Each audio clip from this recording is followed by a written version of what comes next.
Vamos a iniciar entonces el primer pleno del año. San Gonzalo, me dicen que es San Gonzalo hoy, todo coincide. Bueno, hoy me apunta aquí el señor secretario. Hoy es el día de enero, no se puede decir feliz año. Mañana 11 yo creo que ya no procede, pues ya poco queda. Le hemos puesto unos caramelos hoy porque son excedentes de alguna bolsa de la cabalgata. Así que hemos puesto unos caramelos a los presentes y junto con las aguas, que por cierto las aguas no lo hemos dicho, pero hace unos meses, creo que desde septiembre me parece. Septiembre, octubre, sí, septiembre. Es una cortesía de la empresa Cabreiroa que no le está facturando al ayuntamiento por las aguas que nos ponen aquí en los plenos, ¿vale? Bueno, las facturas, antes había facturas, lo digo porque en el pasado pleno que fue Alba que nos decía el tema de las aguas y se me olvidó decirle cuando me lo dijo que los últimos 4 meses creo que ya no nos cobraban. La anterior empresa sí que la cobraba, pero Cabreiroa, con lo que hemos hablado, no nos cobraba el agua. En cualquier caso, la cobraron o no, la íbamos a tener igual, claro. No.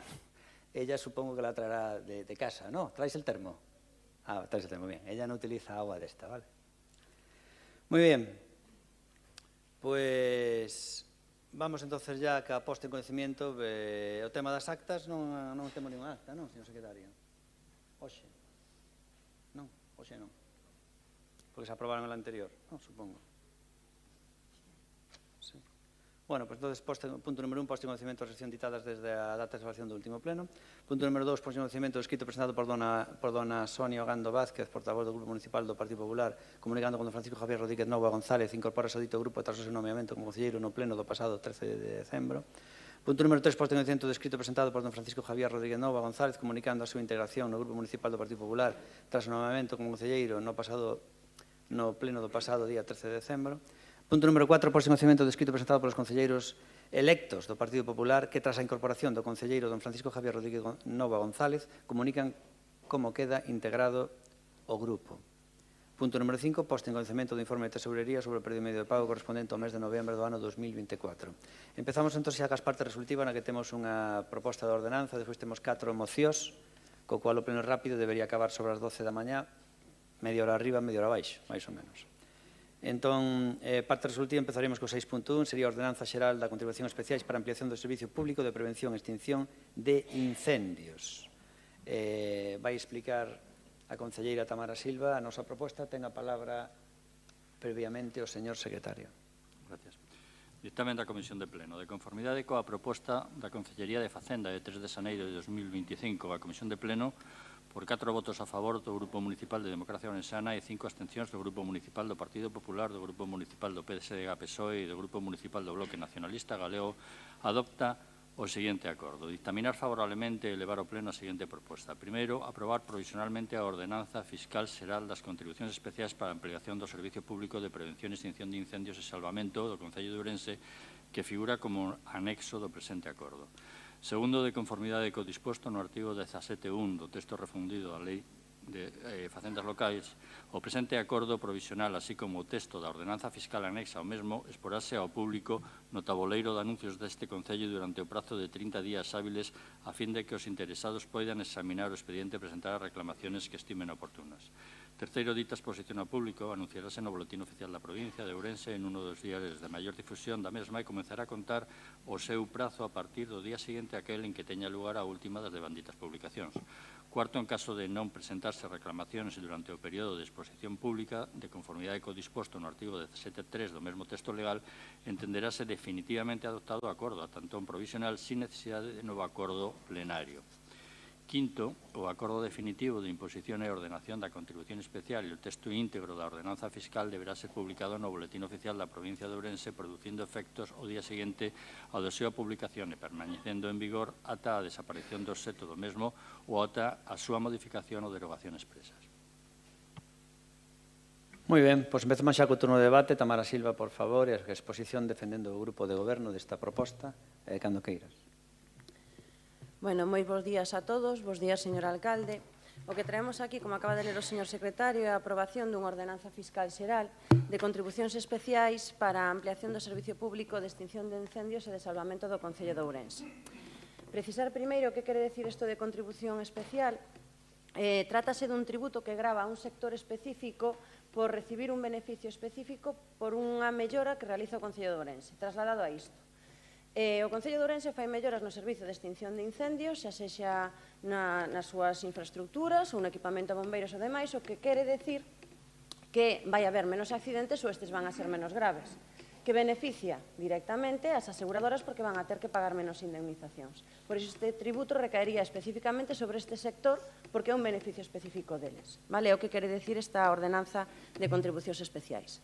Por que é necesaria? Hai un antecedente desta ordenanza. No ano 2017 levouse a cabo unha ordenanza específica de contribucións especiais para un proxecto concreto plurianual de 4 anos que se levou a cabo no mandato de Jesús Vázquez, pero que tiña unha duración concreta. Era un proxecto específico dunha anualidade de 4 anos. Polo tanto, a día de hoxe non temos ordenanza de contribucións específicas.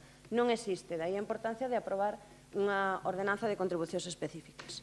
No proceso de elaboración, dende a xefatura de bombeiros, con coordinación xeral, faise un anteproxecto de lei con data do 7 de febreiro, que se remite ao órgano de xestión tributaria, que emite informe no 16 de setembro, cun anteproxecto, co anteproxecto de ordenanza para a súa aprobación e remite a asesoría xurídica e ao Tribunal Económico Municipal, que fai un informe desfavorable con data do 17 de setembro.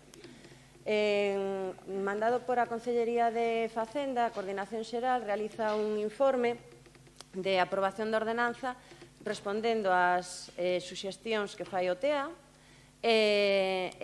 elaborando a ordenanza para a súa aprobación. Este informe, que é o que traemos aquí hoxe, esta proposta de ordenanza, ten o conforme do asesor xurídico xeral, o conforme do xefe de órgano de xestión tributaria e traes o pleno para a súa aprobación. Vou a citar os puntos discrepantes co TEA por se suscita algunha dúbida para a súa aprobación. As observacións que fai o TEAM son de carácter formal, que este informe, a proposta de ordenanza subsana, refírense sobre todo ao artigo 4 e ao artigo 8. No artigo 4 fai referencia á base impoñible das contribucións e o TEAM di que non debe de ser dun 90% como estaba estipulado, senón que será preciso justificar a porcentaxe de repartición para cada proxecto específico onde sempre debe de existir polo menos nun 10%. É dicir, con 90 entraría dentro desa suxestión, pero di que ten que ser específico para cada proxecto e non como ven aquí. Cousa que a proposta de ordenanza xa contempla tal cual pon o TEAM. En canto ao artigo 8, os acordos de imposición de ordenación concreta de contribucións especiais para cada plan de ampliación do Servicio Municipal de Extinción de Incendios. Que quere dicir?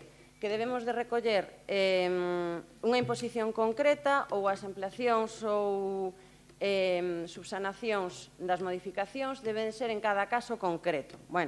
Tamén, tal cual recomenda o TEAN en aras do criterio proactivo do verbo do mesmo, se recolle exactamente que a base impoñible en canto aos criterios de reparto estarán fixados na propia ordenanza. Que supón esta ordenanza, a aprobación desta ordenanza que queremos traer aquí? Pois supón un incremento nas prestacións do Servicio de Extinción de Incendios, supón a incorporación de máis medios técnicos, tecnolóxicos, vehículos, maquinaria, mellora na calidade das prestacións do Servicio de Extinción de Incendios incorporando novas tecnoloxías, mellora na calidade das infraestructuras do propio servicio, incremento de unidades de equipamento, obras de infraestructuras, adquisición de novos equipamentos, formación de personal, é dicir, que se vería moi mellorado este servicio coa incorporación desta ordenanza, porque senón non podemos usar e non podemos facer uso desa aportación que poden aportar as aseguradoras. Por iso solicitamos a vosa aprobación e nada máis. Moitas gracias. Perfecto, Tamara, moitas gracias por a explicación. Por parte do Bloque Nacionalista Galego, Luís, cando queiras. Bueno, pois moi bo día, feliz ano a todas e a todos. O que acaba de facer a concelleira é o que se podía calificar como por a venda antes da ferida. Fixo un relato sesgado, porque efectivamente cada un conta a feira segundo lle interesa. hai unha parte que é certa do que acaba de decir, pero eu creo que hai que contar a historia tal e como foi. Efectivamente, estamos diante dun debate importante, por canto a aprobación desta ordenanza ten efectos directos e indirectos para a seguridade pública. Como dixo a concelleira, este tributo constitúe un recurso para o financiamento de gastos do Servizo de Prevención e Extinción a costa das compañías de seguros que operan no ramo de seguros de incendios e elementos naturais. Por certo, as compañías non regalan absolutamente nada. Este non é un agasallo altruista, porque, ao final, elas tamén se benefician directamente de que a mellores servizos de extinción, menos indemnización. Pero eu creo que este debate temos que acometelo desde dúas perspectivas distintas. Unha, efectivamente, desde unha perspectiva podemos definir como formal, xurídico, procedimental, e outra que para nós é moi importante, un debate de fondo. Desde a perspectiva formal, xurídico, procedimental, efectivamente, hai un informe proposta do coordenador xeral na que fai unha proposta de ordenanza e apela a unha cuestión que despois, efectivamente, vamos a ver como vai cambiando. Nese apelo que fai o coordenador xeral, fala de que a ordenanza proposta dá cumprimento aos principios de necesidade, eficacia, proporcionalidade, seguridade xurídica, recalco de seguridade xurídica, transparencia e eficiencia. Digo que recalco de seguridade xurídica porque, efectivamente, hai un informe do Tribunal Económico Administrativo do Concello de Ourense, composto por 3 persoas de recoñecida competencia e capacidade, presidido por o secretario do Pleno, que di que esa proposta non se axusta a dereito, e, ademais, xustifico con abondosa xurisprudencia. O que fai o coordenador xeral no seu segundo informe é intentar facer unha especie de encaixe de bolillos, por certo, hai que dicir que o fai ben, para acabar concluindo que, efectivamente, a seguridade xurídica non era tal. E aquí hai, algunhas cuestións que creo que corroboran o que acabo de dicir. A pesares de darlle voltas e máis voltas, envolvendo os informes en un papel de exquisito celofán, a realidade non se pode agochar. Non se comparte a observación do Tribunal Económico Administrativo, non obstante, e por razón de seguridade xurídica, acepta os postulados do Tribunal Económico Administrativo. Non se comparte a observación do Tribunal Económico Administrativo, non obstante, modifica o seu artigo. Ao final é o que se pode definir, para que nos entendamos todos, como unha recollida de cable. E decía que o obxecto da ordenanza, que se pode entender, eu podo entender a pretensión do Goberno municipal de dicir que hai que facer unha ordenanza con carácter xeral e que despois sexa a Xunta de Goberno a que decida como e para que se gasta o diñeiro, pero que aínda que eso poda ter na súa lógica unha certa razón de ser, non está xustificado, como digo, desde o punto de vista legal, porque a lei e a xurisprudencia din o que din. Por tanto, o que lle corresponde ao Pleno é determinar se esta proposta se axusta ou non a dereito e se, por tanto, ofrece seguridade xurídica tal e como defendía o coordenador xeral no seu informe proposta. E falo do debate de fondo. Cecais é o momento de abordar cal é a situación do Servizo de Prevención e Extinción de Incendios, incluída tamén a ubicación do parque. Porque eu creo que este é un debate importante que agora xa se está agotando o tempo e deixo para a segunda quenda. Gracias, Luís. Por parte do Partido Socialista, María, cuando queiras. Bo día, gracias, Aníbal. Feliz ano a todos. Ordenanza de contribucións especiais. Tal como explicou a concelleira, as contribucións especiais páganse neste Concello, en todas partes, porque cun servizo de carácter xenérico que beneficia a un colectivo, se benefician, neste caso, as compañías aseguradoras. O Goberno de España, por exemplo, o Ministerio, durante o ano 2023, conseguiu, grazas ás contribucións especiais por parte das compañías de seguros que se benefician do traballo que fan os nosos servizos de prevención de incendios, 9.000 millóns de euros. No caso do Concello de Ourense, estamos a non ingresar os cartos que Unespa paga a este Concello dende hai moitos anos. Polo menos dende o 2020 non temos datos anteriores. A historia neste Concello é como se fan as cousas. A idea é que este pleno, que o Concello de Ourense, aprobe unha ordenanza xenérica para poder obter estes cartos das compañías aseguradoras e logo poder invertilos no servizo de bombeiros. O problema é que se adquiren esos cartos, se cobran esos cartos con carácter xenérico, logo, a hora de aplicalos especificamente a un proxecto concreto, non se poden, segundo os informes técnicos do Concello de Ourense, non se pode facer con carácter xenérico. É un xeito, por parte da coordinador da alcaldía e do goberno municipal, de reducir a burocracia no Concello para que posteriormente sexa máis sinxelo aplicar o procedemento.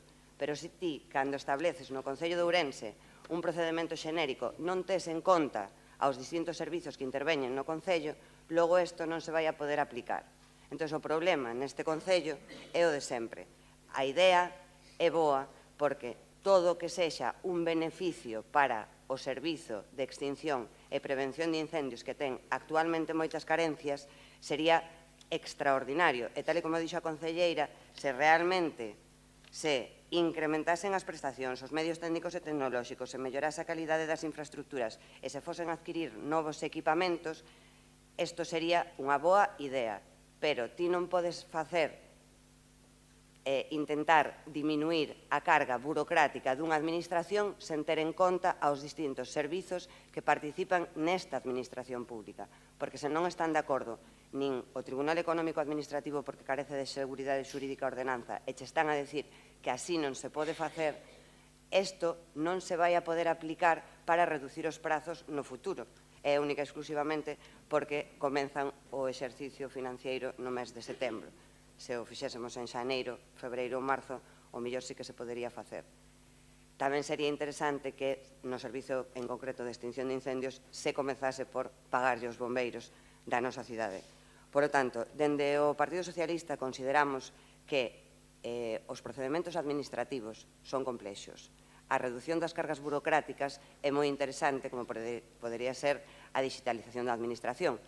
Este non é un procedimento que este avalado por o Concello de Ourense e, polo tanto, non vai a poder ser aplicado en un futuro e os tempos que se pretenden acortar non se van a poder aplicar.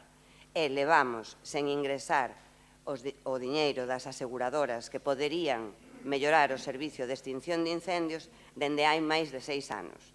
Polo tanto, teñen que intentar crear un proxecto para o servizo de extinción de incendios, realizar as imposicións con carácter determinado ás compañías de seguros e, posteriormente, executar esos proxectos. E se pode ser no primeiro trimestre do ano e con informes de intervención, xa sería extraordinario.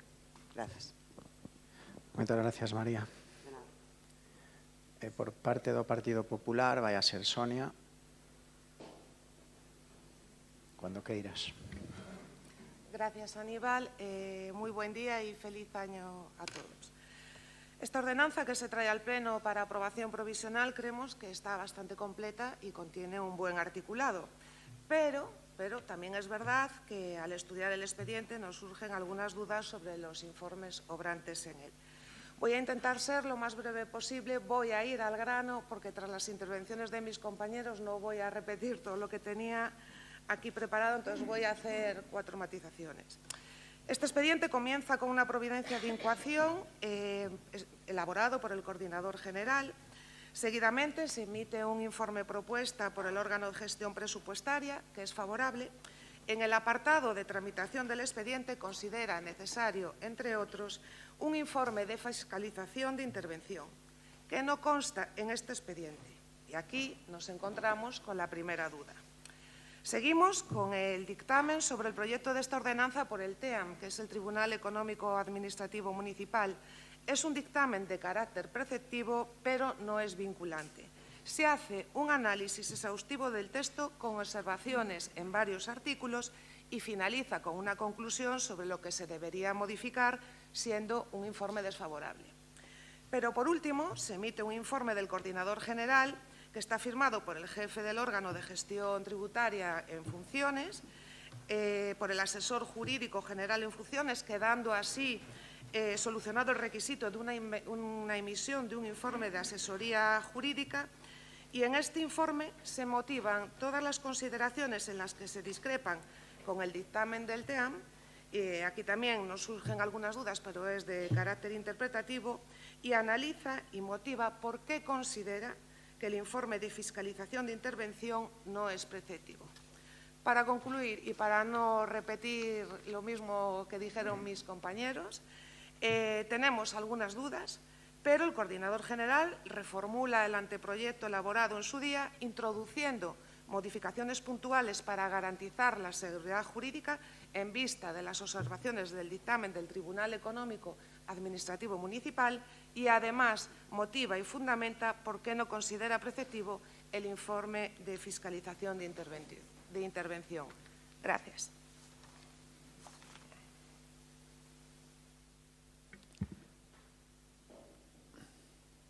Segundo turno, Tamara Silva, de Democracia Ourensana, Grupo de Gobierno, cuando quieras. Bueno, vou a aclarar algunhas pequenas dúbidas que xurdiron ou a corrixir algunhas cousas que se dixeron, quero pensar que por descoñecemento ou por error e non por intencionadamente, vamos a decir. O señor Seara dixo que esta é unha ordenanza de carácter xeral para logo poder aprobar os proxectos por xunta de goberno. Non, como pon no informe, se lemos todo o informe non de xeito sesgado, porque lemos cachos que nos interesa, pon que eso debería de ser aprobado por o pleno. Van a vir aquí cada un dos proxectos específicos. No tocante ao que dixo a señora María, a aprobación desta ordenanza ten un carácter xeral que no caso de aprobarse logo cada proxecto específico viría aquí a pleno para a súa aprobación.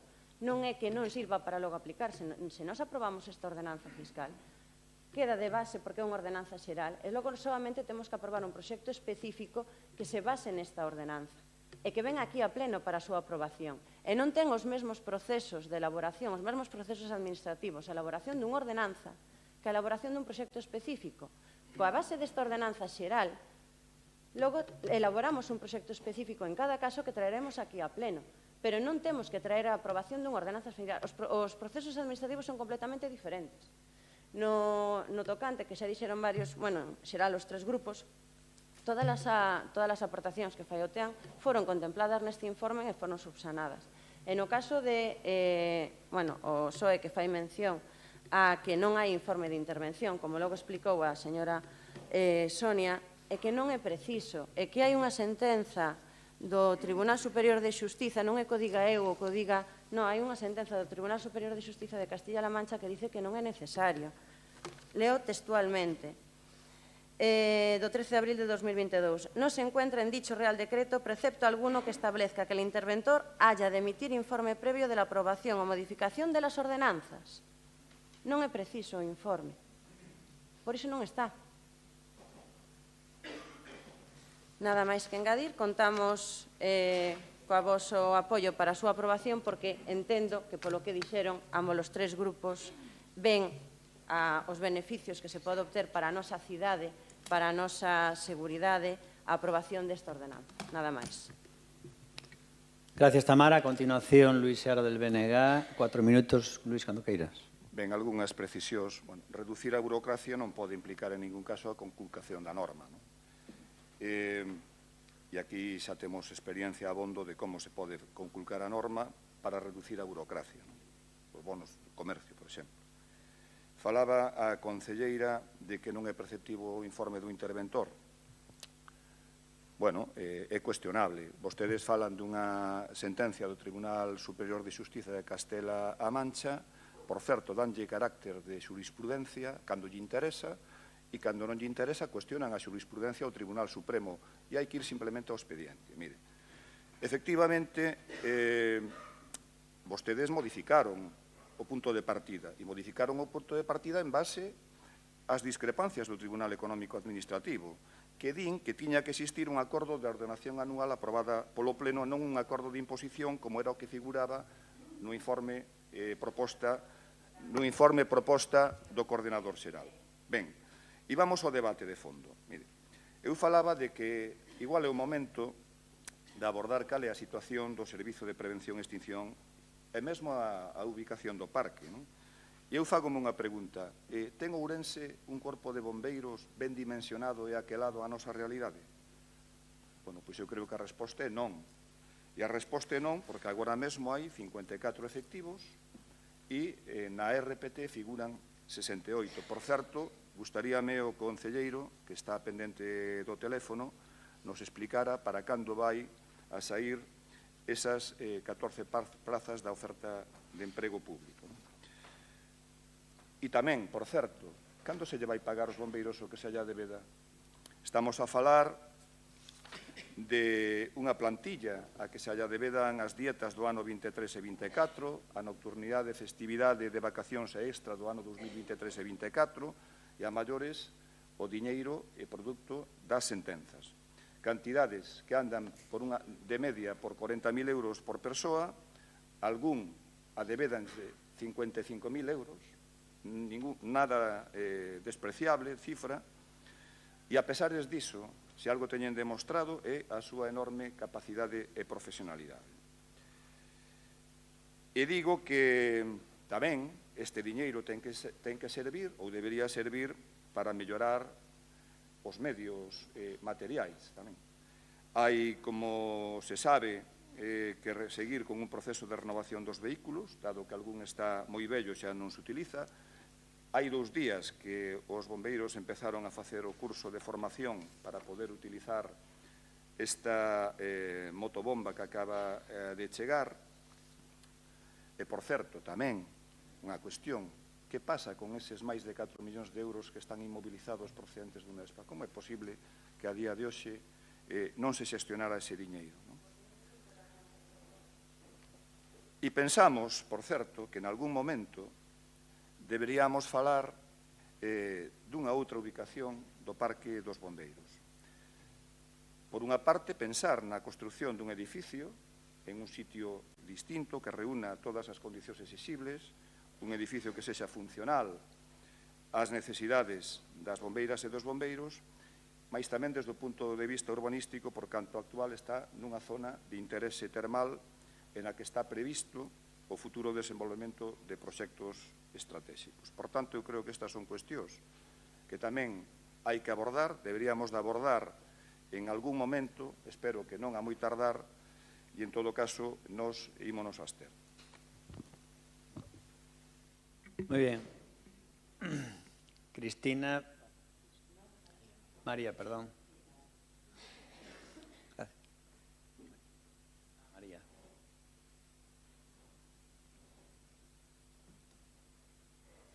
María del PSOE, cuando quieras. Gracias.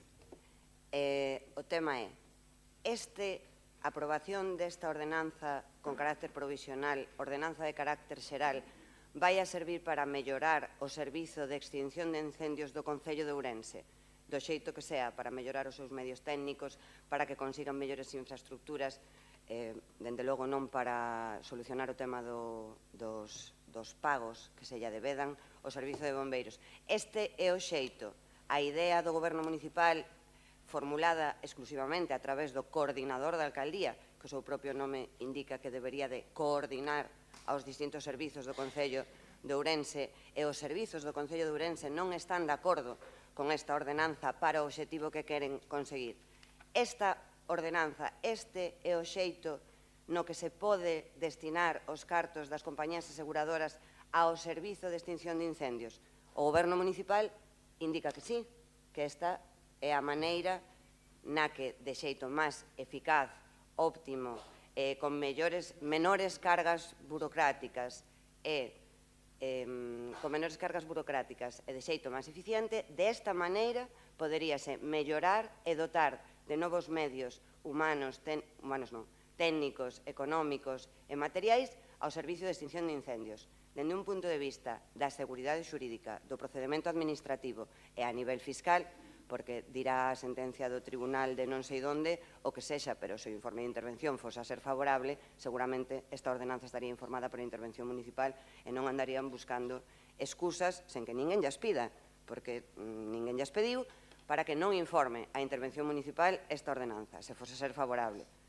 O mellor era e nunca o saberemos porque non está informada por a intervención municipal. Bueno, hai distintas interpretacións xurídicas que din que pode ser así, ben, hai distintas interpretacións xurídicas que din que este é o xeito de que podamos mellorar o noso servicio de extinción de incendios. Mellorar o servicio de extinción de incendios ten un interese público que está por riba dun escrupuloso cumprimento do procedimento administrativo, pero o incumprimento do procedimento administrativo, non o digo eu, o di a estadística, xa nos ten levado a moitísimos problemas de aplicación neste Concello. Nos pensamos que así non o van a poder facer. Temos que esperar o mes de novembro, cando o Goberno Municipal traia a este pleno o proxecto específico para mellorar o servizo de bombeiros. O mellor non é en novembro, é no mes de marzo, o gallá. E pensamos que así non se vai a poder facer. Vostedes consideran que sí, son o Goberno, teñen esta facultade de facelo así. A ordenanza, dende un punto de vista técnico, ten eivas, o Concello de Ourense non está de acordo. Ah, pues ya acabaste. Non acabé. Ah, perdón. Ahora sí que acabé, si no vas a hablar tú. No, que estás equivocada, que la responsabilidad no es nuestra. Estás equivocada, la responsabilidad no es nuestra, pues es nuestra responsabilidad política, nada más. Nosotros si tomamos estas decisiones porque estamos avalados por distintos órganos directivos, no solo por el coordinador general. Está también avalado por el jefe jurídico del Ayuntamiento de Ourense y está también avalado por el jefe del órgano presupuestario, ¿no?, de Hacienda. Entonces, hombre, son tres funcionarios del Ayuntamiento de Ourense que han hecho estos informes. Entonces, bueno, si es lo que tú digas, nosotros nos tenemos que fiar de los técnicos. Y hay 3 técnicos que han dicho eso. Entonces, no es nuestra responsabilidad, no. Si esto fuera ilegal, no sería nuestra responsabilidad. Por eso estas personas cobran un sueldo, por informar y darte un informe. Sería nuestra responsabilidad si nos metemos a hacer cosas sin avales. Claro, sin informes jurídicos no nos avalen. O sea que ahí estás equivocada. Bueno, por favor, Sonia Ogando. Nada, no voy a intervenir en esta segunda... pero sí que voy a anunciar que el Partido Popular se va a abstener en esta votación. Muy bien, pues nada más. Vamos a votar este punto, por favor. ¿Votos a favor? 10 votos de Democracia Orensana, votos en contra, ninguno, y abstención de PSOE, de PP y de BNG. Decir que en el Pleno pues están todos los presentes y simplemente falta pues el exalcalde de Ourense, que es actualmente concejal socialista, el exalcalde de Ourense, Paco Rodríguez, que lleva 1 año y medio sin aparecer por aquí, solo vino a 2 o 3 plenos, y es increíble porque ya estamos en el año 2025, las elecciones fueron en 2023 y sigue sin aparecer. Es un desprecio absoluto a la ciudad de Ourense el tener un acta y no aparecer por aquí, porque no es alcalde. Si fuera alcalde, obviamente le está esperando que haya una carambola para ver si lo nombran alcalde, y mientras no aparece por el Pleno. Es un desprecio vomitivo que hace hacia la ciudad de Ourense absoluto. Bueno, vamos ya con las mociones. Entonces, esta ordenanza pues queda aprobada. Y ahora nos vamos ya con mociones que son 4. La primera es del PSOE, la siguiente es del PP, luego tenemos una del Bloque y por último otra del PSOE. En total son 4 mociones. Empezamos con el PSOE, que es la 6.2. Primera moción. En el orden del día va con el punto 6.2 y es moción do Grupo Municipal Socialista para solicitar ao Goberno Municipal a elaboración e posta en marcha dun plan para a creación de aparcadoiros disuasorios en Ourense. Quen vai falar? Natalia. Moi ben, un segundinho. Entón son 5 minutos. Natalia do PSOE, cando queiras. Ben, moi bons días a todos e a todas. Desexarvos tamén un moi feliz ano 2025. Comezamos coa primeira iniciativa do ano por parte do Partido Socialista cun tema que consideramos que non só está de actualidade, senón que unha demanda histórica para esta cidade máis necesaria que nunca. Hoxe traemos a pleno unha iniciativa para crear un plan de aparcadoiros disuasorios para a nosa cidade. É evidente que Ourense, dende fai décadas, conta cun déficit de aparcamento tremendo. E máis, coa chegada de novas dotacións e infraestructuras á nosa cidade. Na última década, como recordaredes, hai un novo centro de saúde no Couto, un novo edificio xudicial. Tamén temos a chegada da alta velocidade que está a convertir a estación de Empalme nun lugar de aparcamentos irregulares de maneira masiva, coa chegada de persoas que chegan no tren. E, os puntos negros que xa existían na zona centro, que sabedes que dende a supresión do que eran os volardos convertiuse nunha autopista e tamén nun lugar de aparcamento ao libre albedrío de coches e de outros vehículos durante todas as horas do día e, como non, as entradas e saídas dos colexios da nosa cidade que seguen a estar en dobles, tripes filas a entrada e a saída dos mesmos, dos alumnos e as alumnas e dos seus pais, non? Ben, como tamén recordaredes, no ano 2019 aprobábase e tamén se presentaba o Plan de Mobilidade Urbana Sostible do Concello de Ourense, un plan de mobilidade no que fixemos aportacións todos os grupos políticos e participamos activamente, un plan de consenso que estaba orientado a dirixir a Ourense hacia un proxecto de mobilidade sostible e cara a unha cidade adaptada ao século XXI, moderna e, lóxicamente, máis verde e preparada para os peóns máis que para os vehículos. Ben, ese plan no que estaban recollidos tamén un plan específico de aparcadoiros disuasorios que propuxeron diversos colectivos, tamén aportacións, pois leva nun caixón os últimos xa case 6 anos. Poucas medidas dese plan se levaron a cabo por parte deste goberno municipal que nos últimos 5 anos ten á fronte o partido político de Democracia Ourensana, neste caso o alcalde Gonzalo Pérez Jácome. Os aparcamentos disuasorios non son un invento, son unha medida que fomenta a mobilidade sostible, que se levou con éxito en moitísimas cidades do noso país adiante e que deu os seus froitos, sobre todo no que é o fluxo de tráfico nas zonas de acceso ás cidades e tamén na reducción da contaminación nas mesmas. Ben, este debate non é casual que o traigamos outra vez a pleno, trouxeron outros grupos políticos, incluso Democracia Ourensana trouxe unha moción similar no seu día. A día de hoxe non sabemos que pasou durante estes 5 anos para que a súa proposta non saíra adiante cando teñen responsabilidade de goberno e hoxe quizáis está máis de actualidade que nunca cando se pon sobre a mesa a posible supresión da hora e de zonas de aparcamento para os veciños e veciñas de Ourense.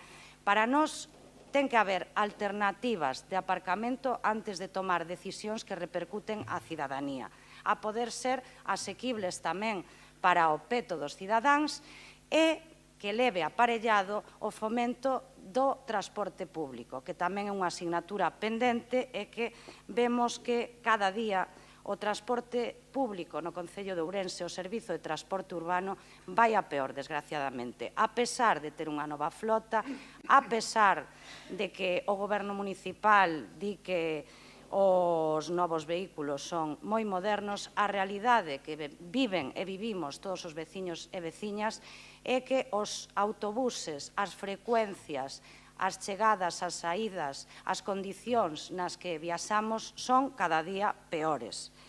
E ben, logo seguirei na segunda quenda explicando algún antecedente, pero hoxe traemos esta proposta en positivo para que dunha vez por todas se poñan en marcha alternativas como esta e de verdade podamos desconxestionar a nosa cidade. Sí, por favor, vamos a... Por favor. Gracias, Natalia. Vamos al siguiente partido en este debate, que será el BNG. Sí, y va a ser Ruth Reza. Cuando quieras. Bo día, moitas grazas. Pois, dende o BNG tamén para esta moción sobre os aparcadoiros disuasorios, pois que votamos man tamén do Plan de Mobilidade Urbana Sostible, un plan cuxo limiar está asinado polo alcalde, por Gonzalo Pérez Jácome, e un plan no que establece unha serie de obxectivos, entre esos obxectivos están un modelo de cidade a longo prazo, e a verdade é que nós non vemos por ningún lado ese modelo de cidade que pode establecer o goberno municipal. O que si vemos son cuestións deslavazadas, atrapalladas, cousas que se inician, que non chegan a ningún sitio, que se anuncian, que non se chegan a facer. Polo tanto, eso é o que estamos vendo. O modelo de cidade, dende logo, non o vemos. E, entre os obxectivos específicos, aparece un que é o de garantizar os aparcadoiros. E nese obxectivo, para garantizar os aparcadoiros, pois fala de varias medidas e entre elas está o plan de aparcamentos disuasorios nos barrios, aparece aí. E dentro deste plan de aparcamentos disuasorios nos barrios, pois anunciaba o alcalde xa, bueno, aparece recollido aquí no plan de mobilidade urbana sustentável, que o 17 de abril de 2020 o alcalde anunciaba o primeiro aparcadoiro deste tipo, aparcadoiro disuasorio, e que se ia construir... Está no libro, e que está escrito aí no libro. E que se ia, un anuncio do alcalde, que se ia construir nun espazo das Lagoas, fronte ao edificio politécnico do campus de Ourense, sí, e o carón da residencia universitaria, con acceso pola avenida Otero Pedrallo, que eran 3 niveis de construción baixo terra e un orzamento aproximado de 4 millóns de euros. Pois isto que está anunciado en 2020 tamén di que xa estaba iniciada a redacción do proxecto, pois, sí, a día de hoxe, xaneiro de 2025, pois non sabemos como está, non sabemos nada de nada, si sabemos que esa parcela vais empregar para o edificio administrativo da Xunta, e non sabemos se sigue adiante a construción deste aparcamento, se non, se o proxecto se paralizou, se non temos coñecemento de nada disso. Despois, aquí xa non aparece, pero sí que veu a pleno varias veces o aparcamento disuasorio na zona da Ponte, o de Coto de Canedo. Un aparcadoiro tamén de 300 disuasorio, sí, bueno, o aparcamento disuasorio. E disuasorio e de baixo custe. Entonces, non sabemos tampouco se vai seguir adiante ou non, porque anunciaban vostedes que en decembro de 2024 estaría rematado. Estamos en xaneiro de 2025, non está rematado. Ten fondos europeos. Neses fondos europeos tiña que estar o proxecto rematado, se non lembro mal, a mediados do 2024, de 2025, perdón, en xuño de 2025, e xa pediron unha prórroga para decembro de 2025.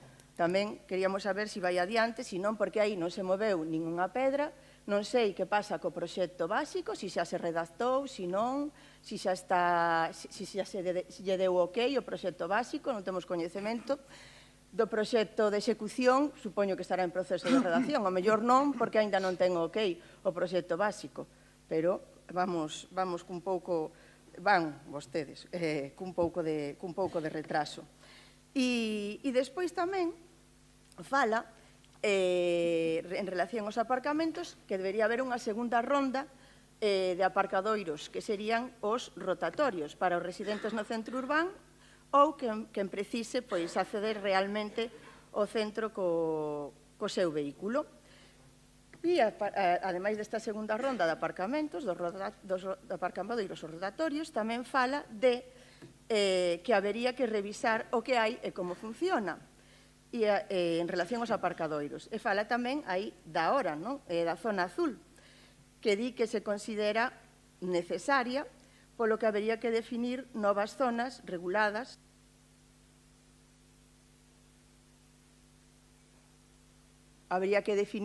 novas zonas de hora, porque as zonas de hora actuais están desaparecendo No, isto que digo, este é o que di o Vale, Plan de Mobilidade Urbana Sustentable, cuxo limar...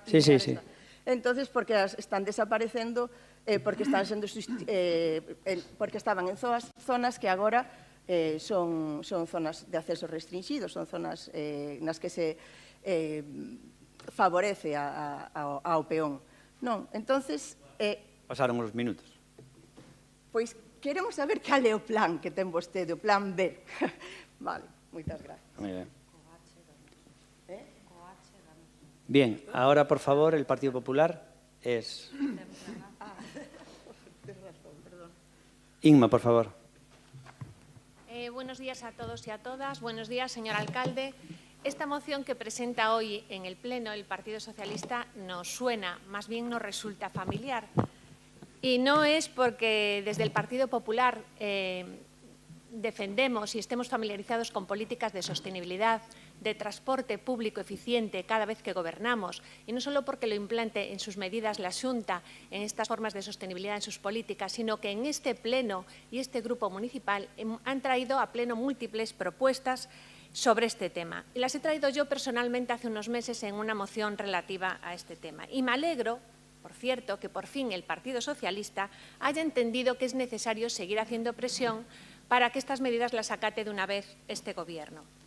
Para refrescarles la memoria, le decía, en el mes de agosto propusimos al Pleno una moción relativa a la movilidad sostenible y en ella promovíamos una modificación y actualización del PEMUS, del Plan de Movilidad Urbana Sostenible. Por cierto, un plan muy completo, pero que sigue completamente abandonado, como decía el resto de grupos, por este Gobierno. Y en esa moción también traíamos que se instaurara de manera rápida la zona de bajas emisiones. Y digo de manera rápida porque es de obligado cumplimiento y a día de hoy seguimos sin saber qué pasa con la zona de bajas emisiones.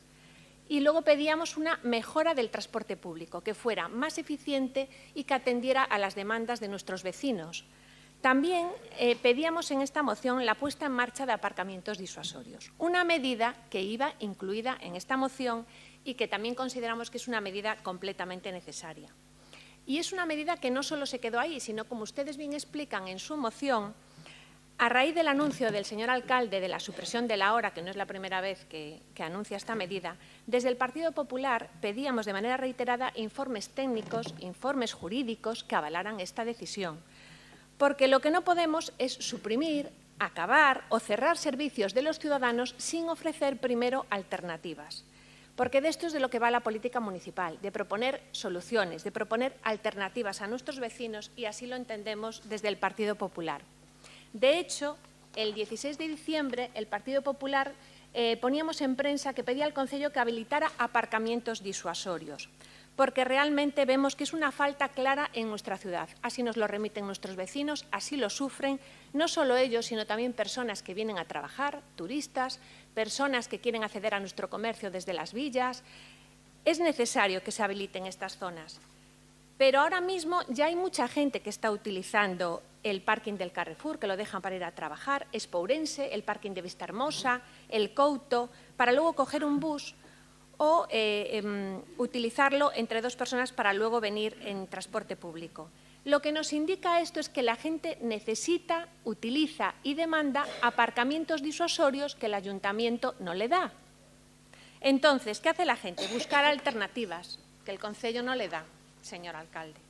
Y, por supuesto, lo que sería ideal es acompañarlo de un transporte público eficiente para unir lo que son estos puntos con el centro urbano. Porque nuestro objetivo como ciudad debe ser conseguir de Ourense una ciudad sostenible para disminuir el uso del vehículo privado en la movilidad cotidiana, en la movilidad del día a día. Pero para eso, ¿qué necesitamos? Alternativas, como transporte público eficiente y aparcamientos disuasorios. Así que conseguiremos, pues lógicamente, una menor congestión viaria, reducción de emisiones contaminantes, y eso va a redundar en la mejora de la calidad de vida de nuestros vecinos. Gracias. Gracias. Bueno, este es un tema fascinante que ha traído aquí el PSOE porque obviamente expone un tema sobre movilidad fundamental y aparte de eso pues, es un tema ideológico muy importante y aparte es un tema también psicológico. ¿Por qué digo que es psicológico? Porque realmente se puede tocar todos los palos y uno de ellos es el tema de la psicología. Esta moción de los parques disuasorios representa pues, una falacia más de la mente y es lo que sin hacer analogías, es lo que para un tonto, lo que esto se dice cuando le enseñas a un tonto, le gusta más que a un tonto un caramelo, algo así, esa expresión castiza que hay, ¿no? Y lo que quiere decir es como hay una serie de elementos que si suenan bien, vuelven locos a los políticos. Aquello que suene bien los vuelve locos. Carril bici los vuelve locos a los políticos. Son un absoluto fracaso en toda España. El que pronto se va a inaugurar en Ourense, supongo que tendremos que suprimirlo al poco tiempo de que se inaugure, un sinsentido que está haciendo la Xunta de Galicia. ¿Por qué? Porque como sonaba bien y un técnico que no tiene ni puta idea de movilidad dijo que había que poner un carril bici que atravesar todo Ourense, pues se le ocurre hacer un carril bici que le quita espacio a la ciudad, apenas va a ser utilizado y es realmente un peligro para los peatones. Bueno, los parking disuasorio es básicamente lo mismo. Y he hecho aquí una serie de sandeces que han hecho ustedes, que lo único que se quedan con ustedes es lo bien que suena. Parking disuasorio, movilidad, descongestionar el centro y mejor para el medio ambiente. Y con esas palabras son felices y pueden tirar millas, pero la realidad no es esa. La realidad no es la que ustedes han expuesto. La realidad es la que es. Bueno, tengo aquí todos los papeles, non lle vou dar a volta cada vez que falgo de un senón. El alcalde de Madrid, Almeida, anuló sus futuros parkings disuasorios, del PP, por cierto. Inma, que tú decías del PP donde gobernamos. Bueno, el alcalde de Madrid, Almeida, anuló sus futuros parkings disuasorios porque los nuevos no llegaban al 30% de ocupación. Esta es la razón por la que los aparcamientos disuasorios de Madrid no funcionan. La capital cuenta con 20, pero no están llenos y muchos conductores explican los motivos del fracaso. PSOE y Bloque que gobernó en Santiago de Compostela y actualmente está el Bloque gobernando en Santiago de Compostela. El deterioro avanza en el infrautilizado aparcamiento disuasorio de San Lázaro en Santiago de Compostela. Solo se llena cuando hay partidos del Compostela. Si no, prácticamente está vacío, ¿vale? Aquí está. En Valencia, Compromís busca resolver el fracaso de los aparcamientos disuasorios en Valencia. Uso irrisorio de los parkings disuasorios, 6 coches al día en Pitís y 20 en Fuente de la Mora. Los parkings disuasorios de Murcia, estamos haciendo un recorrido por toda España, los parkings disuasorios de Murcia siguen sin cumplir su objetivo, décadas después de su planificación, con cifras de ocupación bastante bajas en algunos casos. Incluso habla aquí la RAC también. Aunque parezca mentira, así son los aparcamientos disuasorios de San Sebastián. Y dice, llevan décadas debatiendo, pero no hay ninguna fecha de hoy. En Zaragoza, el anterior alcalde ha sido incapaz de construir los aparcamientos disuasorios que anuncian bombo y platillo. ¿Por qué? Porque hablan, pero en el fondo no los hacen porque saben que no tienen sentido. Donde los hay, fracasan. Barcelona elimina los aparcamientos disuasorios de Leplanes por iniciativa vecinal. ¿No decían ahí que hay unos colectivos que lo piden? Pues iniciativa vecinal. Desgranamos las quejas vecinales por los aparcamientos disuasorios. Rebelión vecinal contra los parques disuasorios. Vecinos de 8 barrios de Madrid protestan por la construcción de parques disuasorios. Esta es la realidad. ¿Hay casos de éxito con los parques disuasorios? Sí. Y es lo que un poco decía Inma, que decía, sería ideal que estuvieran con una línea de transporte público. No, mujer, sería ideal no. Es lo primero que tiene que haber. Y el parking disuasorio es el anexo, el complemento. No es al revés. Recuerda aquella frase que se decía, hay gente que para ser rica se compra un coche de lujo. No, el coche de lujo es el efecto. Primero eres rico y luego te compras un coche de lujo. Una cosa es el efecto de la otra. Bueno, pues esto es al revés. Primeramente, la analogía no es correcta, no es exactamente simétrica, pero es el mensaje sí que lo que quiero transmitir. Es al revés. Primero tienes que tener una línea que a la gente le interese de transporte público y luego la gente va a aparcar cerca de esa línea. Pero eso no hay que llamarle no hay que llamarle aparcamiento disuasorio, como llaman ustedes. ¿Por qué? Porque algún progre le puso ese nombre, a la gente le encantó y es lo que utiliza, que es que disuade de ir al centro. ¿Pero qué dices? No es así, no es así para nada. Mira, precisamente lo acabas de decir tú, que lo iba a decir nosotros antes. Si ya hay en Ourense, en Carrefour y en Expo Ourense y en Vista Hermosa zonas para aparcar y no se llenan nunca, ¿para qué quieres más hacer parques disuasorios? Segundo, los parques disuasorios suelen hacer en las grandes ciudades, no en las pequeñas ciudades. Otra mentira que ustedes han contado, que Ourense tiene un problema de aparcamiento. Precisamente donde Ourense no tiene problema de aparcamiento, el parking disuasorio técnicamente es para que la gente disuada de ir al centro, que aparques en la periferia y desde la periferia falles con transporte público al centro. Precisamente Ourense, si no tiene problemas de aparcamientos, es en el centro. ¿Por qué? Porque desde hace 8, 9, 10 años nunca se llenan, excepto en Navidad, los parkings que tenemos. No se llenan prácticamente nunca. Es decir, Ourense no tiene problema en el centro. Claro, lo que no puedes hacer es aparcar gratis. La hora es prácticamente gratis porque es ridículo. Ahora, si tú vas a un parking que te pago, no hay ningún problema de aparcamiento. Donde hay problemas de aparcamiento es en el Couto, que es donde hay que hacer un parking como Dios manda, es en las lagunas, que es donde realmente queremos hacer ese parking, es en el puente, que hace falta otro parking, precisamente que no tiene nada que ver con lo que dicen ustedes. Hacen parkings para esa zona, no para que aparques allí y vengas al centro. En el centro no hay problema ninguno, vas a un parking y pagas. ¿O qué quieres? ¿Darle aparcamiento gratis a los que vienen de fuera? No, hombre, porque entonces no me hagáis como aquí una vez, recuerdo el Partido Popular, creo que era Mario Guede, que nos hicieron una solicitud, unos peregrinos que iban a pasar por Ense, 200 peregrinos, si le podíamos dejar Oira para dormir, porque iban a Santiago de Compostela. Y yo me opuse, dije, pero, como yo me opuse, aquí está en la oposición, pero dije, pero ¿cómo vamos a ponerle el Oira para que duerman? Que paguen y que vayan a los hoteles, como Dios manda. Y luego cogen y hablamos con esa gente que quería venir y decía, es que si nos dejáis dormir en Oira, nos queda más dinero para gastar en Santiago. Bueno, pues nosotros no estamos aquí para darle aparcamiento gratis a los que vienen de fuera. Los que vienen de fuera tendrán que pagar. En tal caso tendremos que dar primero aparcamiento gratis a nuestros ciudadanos. Bueno, ¿qué quiero decir con esto? Viene el nombre de parque disuasorio que lo vuelve loca a la gente. ¿Y qué ocurre? Que algunas leyes te obligan a estas historias. El PEMUS. El PEMUS que tenemos es un documento tremendamente deficiente, pero que era obligatorio. Por eso tuvimos que hacerlo, ¿vale? El que lleve ahí mi firma, yo ni siquiera lo leí, pero es un formulismo. Sabéis que hay muchos documentos que yo firmo y que por supuesto no leo. Es un rollo de políticamente correcto que queda bien. ¿El PEMUS qué tal está? Pues el PEMUS para mí es tremendamente deficiente. Para mí es tremendamente deficiente. Y lo de los parques disuasorios es la paranoia del nombre de un progre, que es una mala traducción del original de Estados Unidos, que es Park and Ride, que es aparca y monta. Igual con el blog anda diciendo por ahí, es que tenemos nosotros ahora un sistema en Compostela que, ¿cómo es? Bi que vai, que levas un neno ao colexio, entonces bi que vai, que es una copia del que hay en Inglaterra, que es Bike and Ride o algo así, ¿no? Vale, o sea que ni siquiera el blog no es capaz de inventar nada, ¿no? Que hace todo copias. Entonces, lo que quiero decir con esto es que es el nombre, se vuelve loco, el original es Park and Ride y la clave no es el parking disuasorio, la clave es una línea de transporte. Por eso, el único parking disuasorio que funciona en España y que no son exactamente parking disuasorios son los del metro de Bilbao. ¿Por qué? Porque son aparcamientos cerca de las bocas de metro. Entonces, coño, es cojonudo, claro. Yo me voy a Bilbao con el coche, lo dejo cerca de una boca de metro y el metro te lleva a todas partes. Sería ideal. Es como si en Madrid tú ahora mismo empiezas a poner aparcamientos cerca de bocas de metro que están a las afueras, coño, es una maravilla. No tienes que entrar a Madrid, me meto en el metro y ya está. ¿Vale? Entonces es la historia. Entonces yo creo que el concepto que tienen ustedes es totalmente erróneo, totalmente equivocado y nosotros lo tenemos que utilizar muchísimas veces porque lo obliga la ley y porque dan subvenciones. Por ejemplo, el parking que vamos a hacer en Ponte Canedo, que ya está en marcha, ¿cuántas plazas son, Fran? ¿300? Son 330 plazas que va a empezar la construcción, esperemos, en febrero. Se le pone el nombre de parking disuasorio porque nos dan una subvención. De hecho, Europa financia el 15%. ¿Cuánto financia Europa, Fran? ¿El 15 o el 20? Claro, entonces tienes que jugar con estos nombres que le encantan a los burócratas. Pero no es un parking disuasorio. El que se va a hacer en Ponte Canedo, en realidad no es un parking disuasorio, porque el nombre en sí es perverso. ¿Qué es eso de parking disuasorio? Es una atrapallada.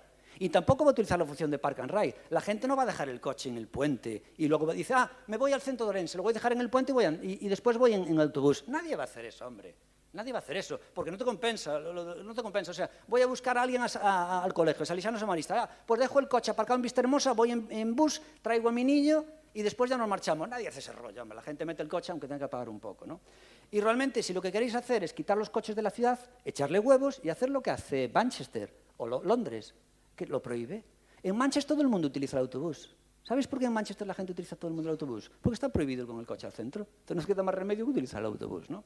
Y el resto son medidas de queda bien que realmente no tienen mucho sentido. Nosotros, en su día, y esto es verdad, en una empresa privada está muy bien visto cambiar de opinión. Y en la política, pues es lo peor que puedes hacer. La gente tiene hasta el extremo aquel chiste de Groucho Marx, estos son mis principios y no tengo otros. Mofarse, cuando realmente no es así. El cambiar de idea, si mejoras, es totalmente obligatorio. Nosotros cantidad de veces, yo he cambiado muchísimos de los postulados, yo y mis compañeros también, supongo, pero yo personalmente he cambiado muchísimos de los postulados y dice, oiga, entonces usted, de hecho Luis ahora me lo dice a veces, ¿cantas líneas de autobuses fixo por moitas? Si es para mejorar, ¿qué me importa cambiar? Recuerdo aquí, se lo dijo un día a María, nosotros criticábamos las modificaciones de crédito. ¿Por qué? Porque pensé que era un error. Pues no son un error. Y lo mismo ocurre con los parking disuasorios. Nosotros también nos dejamos llevar por el canto de sirena del nombre parking disuasorio, qué bonito, y podemos aquí traer propuestas, como creo que vimos en un folleto electoral y alguna moción, que realmente ese concepto pues estaba equivocado, al menos como se planteaba. Y yo creo que cambiar de ideas, si es para mejorar, es algo que se debe alabar. Y ustedes no, ustedes critican y hay que permanecer en el error siempre. Pues nosotros no. Bueno, vamos al siguiente turno, por favor. Natalia Benítez, cuando quieras.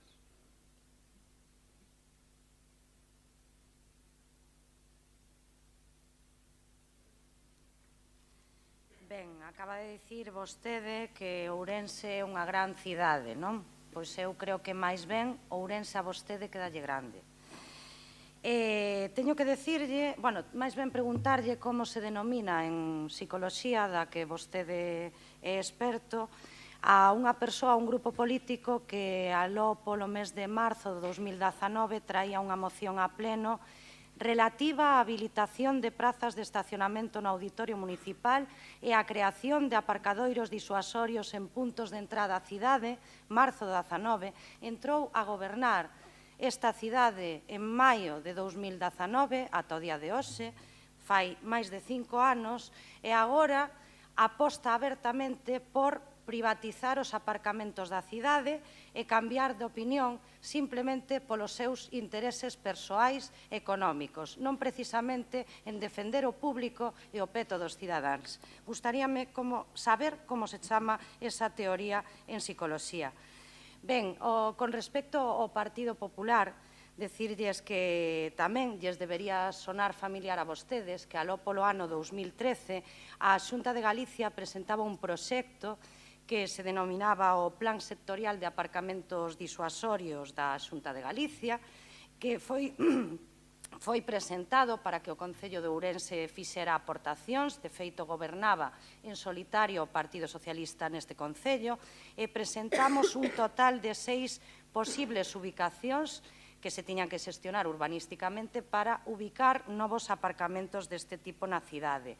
No entorno do acceso centro, no acceso norte da cidade, na estación, no entorno feiral de Espourense, tamén no entorno do campus universitario das Lagoas e na zona do Couto. Dese plan, desde fai máis de 12 anos, a Xunta de Galicia non volveu a dar resposta. Entonces, entendo que lle sona familiar e tamén que vostedes gobernaron nesta cidade a posteriori, 2015 a 2019, con Jesús Vázquez como alcalde, e non fixeron nada en absoluto para leválo adiante. Ben, eu quero centrarme nestes últimos 5 anos. Como dicía a miña compañeira Ruth Reza, neste Concello, en cuanto á mobilidade, nin hai plan A, nin hai plan B. Falta de vontade política, falta de xestión urbanística e tamén improvisación nas medidas que se tomaron. E chapuzas como a o casco histórico convertido nunha selva de vehículos, como o fake da licitación do transporte urbano ou como o bluff da supresión da hora o pasado 1 de xaneiro. Vaise perder a gran oportunidade de recoller para a cidade non só porque interese, señor alcalde, moitos fondos Next Generation para a mobilidade e tamén para a vivenda, precisamente porque a vostede o único que lle interesan esos fondos é para pagar os seus caprichos, porque non ten ningunha visión nin modelo de cidade moderna nin neste sentido. E ben, hoxe, para concluir, gustaríanos que todos impulsáramos este tipo de alternativa porque cremos que é necesaria, que para esta cidade sería unha aposta de futuro, porque si temos un problema de aparcamento e porque dende o Partido Socialista e non porque sone mellor ou peor, cremos que nesta cidade hai que facer unha aposta política pola mobilidade sostible. Moitas grazas. A ver, Natalia, primero, lo medible no es opinable. No tenemos un aparcamiento no tenemos un problema de aparcamiento en el centro porque tenemos plazas en los parkings privados que no se llena prácticamente nunca. Así que no hay un problema de aparcamiento. Habrá un problema, si quieres, económico de que no puedo pagárselo. Pero no me digas tú también que quien tiene un coche que cuesta 30.000, 40.000 euros, después le tenemos que dar todo gratis. Es como cuando era la carrera de San Martiño, que nosotros fuimos los que dijimos hay que pagar como todas las de España, y dice, ¿y qué pasa con los que no pueden pagarla? Ya, o sea, después compran unas tenis de 200 euros y luego no tienen para pagar una carrera de 5 euros una vez al año, ¿no? Pues esto es un poco lo mismo. A mí no me digas tú que una persona que ya tiene un coche, con los gastos que tiene el coche, de seguro, de compra de todo, de gasolina de todo, no, tenemos que tenerle gratis porque tenemos que tenerle gratis. Mira, perdón, Si usted gasta tanto en el coche, bien probaba de aparcamiento. Otra cosa, obviamente, es que nosotros lo podemos proporcionar gratis, si fuera así, pero si tiene un coste, pues es un coste, obviamente, tremendamente imputable a otros parámetros. Respecto a lo que me decías de los autobuses, Natalia, dices tú que el sistema de autobuses es un desastre. Mire, perdona, acabamos de conseguir récords de viajeros. Los viajeros no piensan lo mismo que tú, cada vez se utiliza más. Escúchame, ¿qué me importa lo que digas? Me importa lo que la gente haga. Esto es como Zara. A Zara no le importa lo que la gente diga, le importa lo que la gente haga, lo que la gente compre. Bueno, siguiente turno, por favor. Por favor. Ruth Teresa.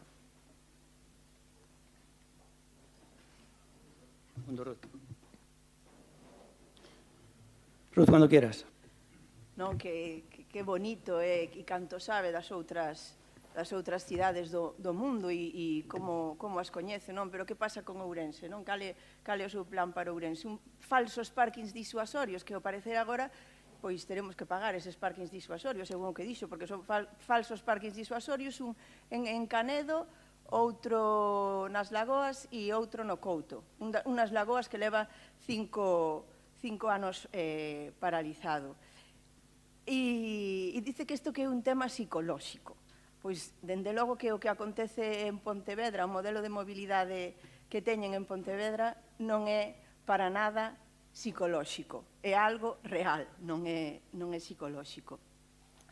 E tamén dice que non decimos máis que sandeces na oposición, que o único que facemos é decir sandeces. Bueno, pois o Bloque Nacionalista Galego remitiuse a este plan, ao plan de mobilidade sustentável, e ao parecer pois non debemos ter nin idea de aparcamento, nin nada. Non, é verdade, remitímonos aquí, pero non debemos ter idea de aparcamentos ni nada, pero vostede sí que ten moita idea de aparcamento e de como se aparca pola cidade. É un gran exemplo de civismo para toda a veciñanza, incluso aparcando a veces diante de vados, que ninguén dentro do coche. É algo surrealista xa o que acontece. E tamén nos chamou moito a atención o que dixo antes, que dixo que sería a nosa responsabilidade se nos poñemos a facer cousas sin informes xurídicos, sin avais.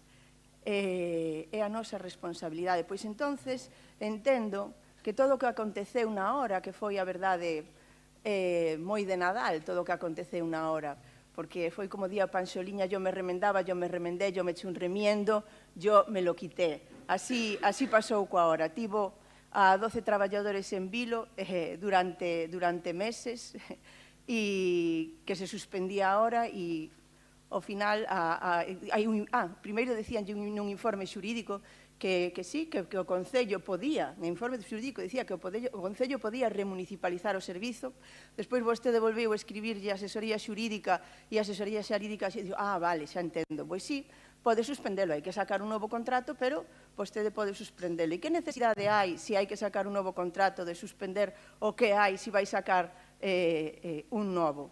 Tivo a xente así, en vilo, e sigue atendo a día de hoxe.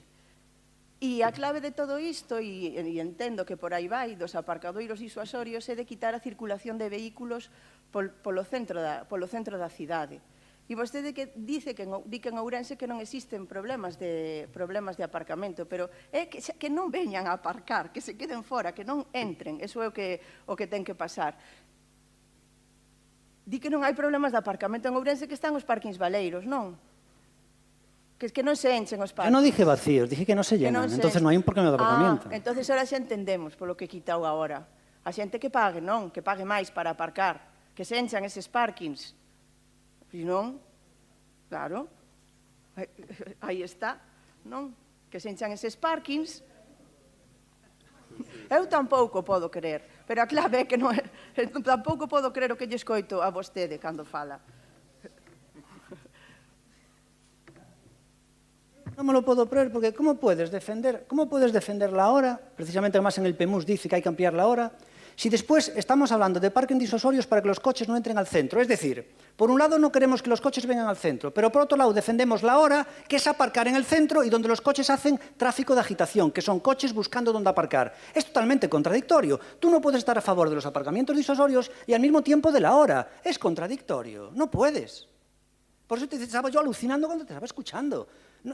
Si estás a favor de los parking disuasorios, tienes que estar en contra de la hora, porque estás en contra de que los coches vengan al centro. Entonces, nosotros creemos que no debe existir la hora. ¿Por qué? Porque la hora necesitamos librar las plazas para carga y descarga, porque se disparó la carga y descarga. Y es necesario también, se podía incluso hacer, como hicimos en San Francisco, parking express, aparcar solamente 15 minutos o media hora. Y luego es fundamental dejarlo para cantidad de servicios, como son, por ejemplo, ahora hemos comprado bicicletas eléctricas que ya se han adjudicado y que tenemos que poner los soportes de cantidad de bicicletas eléctricas, y eso le va a quitar aparcamiento. Luego usted habla del tema de reducir la hora. La hora ya se redujo en Orense. Había 1.500 plazas y ahora quedan unas 800. Ya se redujo a la mitad.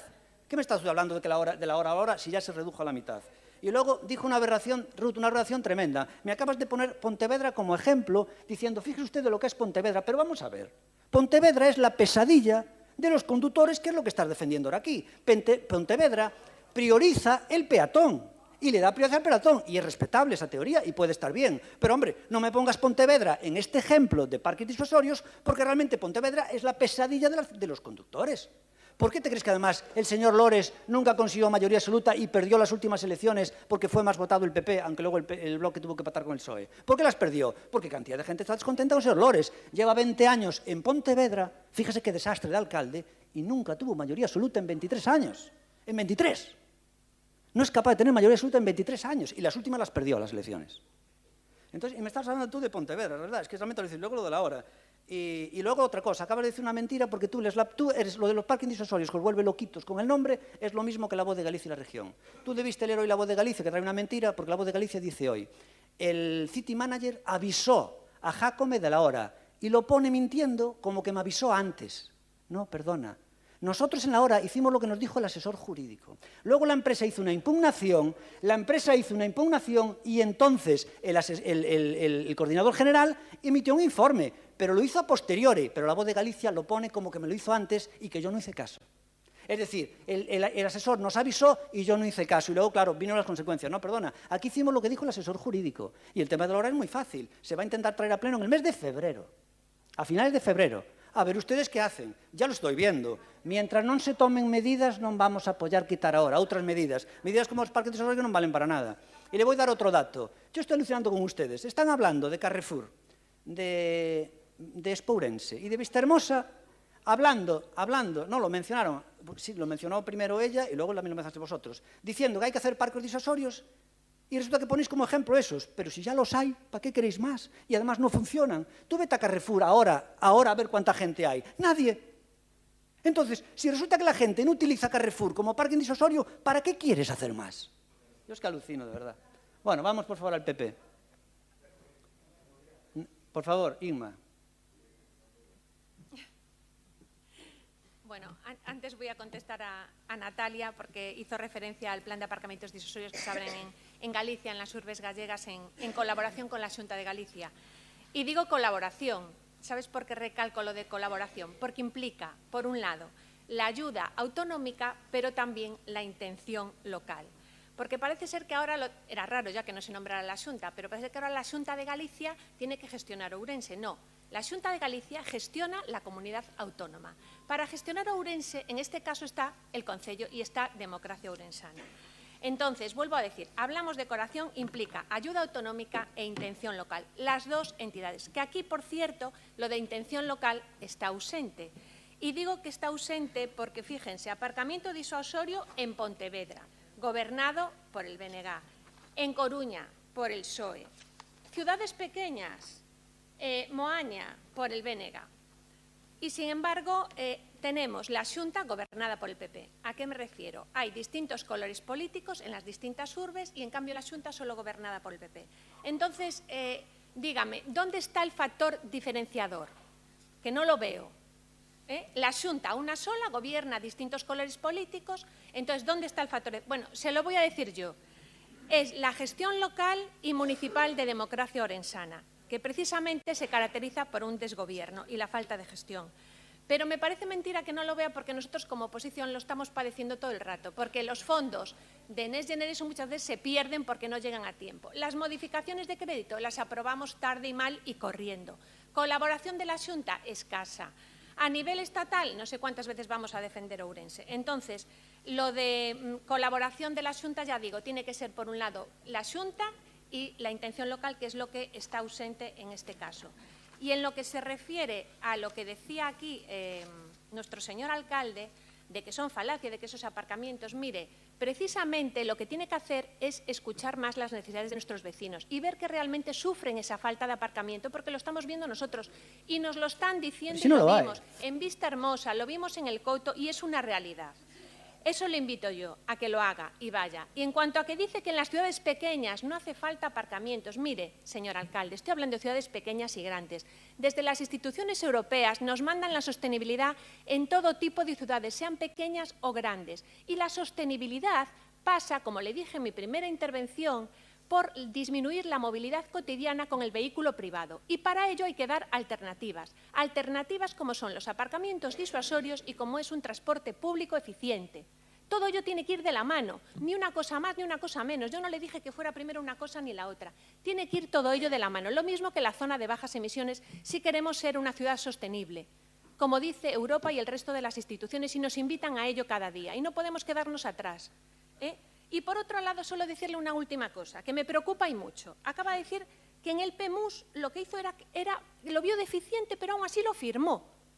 Lo vio deficiente y lo firmó. Por media jornada, cobran 1 y pico, creo que la hora, y la mitad de los parkings están vacíos. Y la mitad de los parkings están vacíos, en hora punta. Obviamente en Navidad no, están vacíos. Entonces, Ourense, repito, no es lo que digan ustedes, es lo que digan los números. No hay ningún problema de aparcamiento en el centro. ¿Por qué? Porque los parkings no se llenan nunca. No tienen ningún problema. Respecto a lo que usted decía, nosotros vamos a licitar el parking en las lagunas. Vamos a licitar en Salvador Dalí, que en Salvador Dalí ya está hecho el proyecto para el tema del Couto. Y vamos a empezar la construcción, no ya el proyecto en licitar, sino que la construcción ya inminente de un parking en el puente. Pero si en el pasado le llamamos parking disuasorios, fue por un error y porque me dejé liar con estas rollos progres que aparecen con los nuevos nombres, porque no es un parking disuasorio. En las pequeñas ciudades no hay parkings disuasorios, ¿vale? La gente que aparque en Parque Canedo cuando esté construido en 2 años, no va de ahí coger un autobús a venir al centro, por Dios, es porque va a la zona del puente. La gente que venga a las lagunas es porque de las lagunas viene andando, porque el parking está al lado del centro. Y la gente que vaya al parking del Couto es porque va a ir al pabellón, al Couto o bien andando al centro. Es decir, no va a ser un parque disuasorio que te quite de quitar el coche en el centro, porque el coche ya lo tienes que meter prácticamente en el centro, ¿vale? El tema que decías tú, de que es necesario que no vengan vehículos, con lo cual para eso hagamos parking disuasorios y transporte público, es una aberración en sí, porque ya tienes que utilizar el coche para llegar a este supuesto parking disuasorio con tal. Lo ideal sería que utilizáramos el transporte público ya en origen.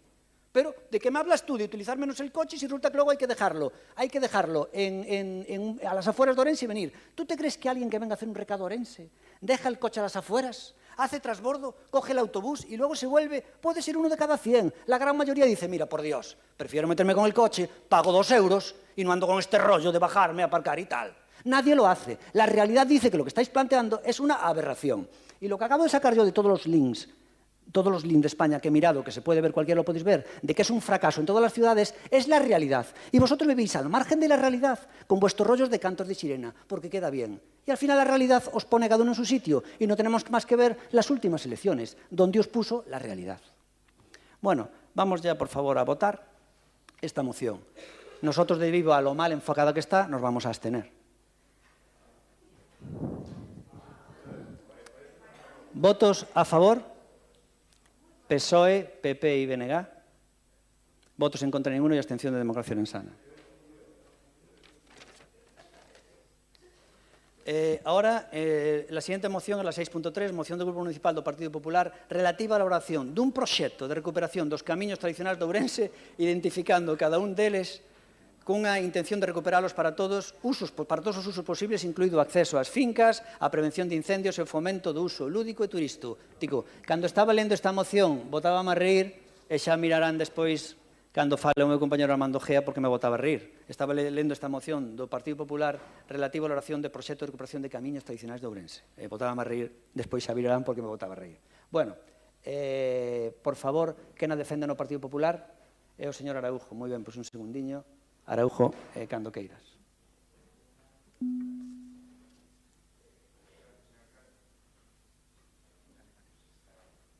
No, a Sona, sí. Gracias, señor alcalde. Bo día para todos e tamén feliz comenzo de ano para todos os compañeros de corporación e aqueles que nos estén a escoitar. Esta moción surxe a raíz das consultas que nos teñen feito nas últimas semanas moitos veciños de Ourense que recibiron a carta na que lles advirten que teñen que xestionar a biomasa das súas fincas, sobre todo das fincas que están perto dos núcleos de poboación, en todo o término municipal. Esta advertencia por parte da Administración fai que todo titular de unha finca se active e busque a solución para limpar esas fincas. É certo que son efectivas, porque eu, por lo menos, percibo que os núcleos mudaron no que é a limpeza das súas contornas. Ao final funciona, non? Funciona a advertencia que se marca a Administración de que se non o faz, pois podes incurrir en unha serie de problemas. É certo tamén que os núcleos de poboación cada vez están máis invadidos por a vegetación. Nos últimos anos, calcularía que nas últimas 3 décadas, por lo menos as que eu percibín, as últimas 3 décadas, calquera núcleo de poboación pasou de ser un espacio cultivado en diferentes tipos de cultivo a ser espacios verdes, espacios cheos de árbores ou espacios cheos de vegetación.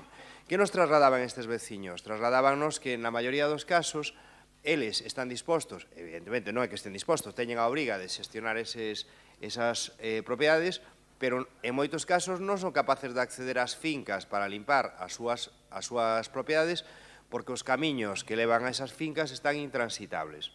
Están intransitables por as mesmas razóns que están as fincas con esa acumulación de biomasa, porque nos últimos anos deixouse de ir ao monte, concretamente a buscar a madeira, deixouse de ir a buscar os toxos, deixouse de ir a buscar a folla, todo aquilo que se usaba para dar cobertura a gandeiría ou a agricultura que se practicaba en calquera deixouse de facer e, polo tanto, van pasando os anos e se xeneran capas e capas e capas de biomasa. E nos camiños pasou exactamente o mesmo, a cantidade de vegetación que vai acumulándose en todos os camiños e a cantidade de biomasa que se vai xenerando en todos esos camiños. A maiores de todo iso, evidentemente, uns camiños que non se usan co paso do tempo vanse autodestruindo por as correntes de auga ou mesmo por a caída das pedras que o que fan é impedir o paso de calqueira que os queira usar. De aí surxe esa moción. E esa moción eu quería conectala con un proxecto, non foi un proxecto, sino un estudio que fixeron os funcionarios do Concello de Ourense que tiveron a ben fai anos, e despois eu tiven a oportunidade, e tamén Jorge, neste caso Jorge Pumare, nos lo había presentado a todos os grupos da oposición, de facer o aproveitamento dos camiños tradicionais para facer rutas para aproveitar para uso lúdico, para uso deportivo, para a xente que lle apetece camiñar ou coñecer dunha forma diferente o noso término municipal.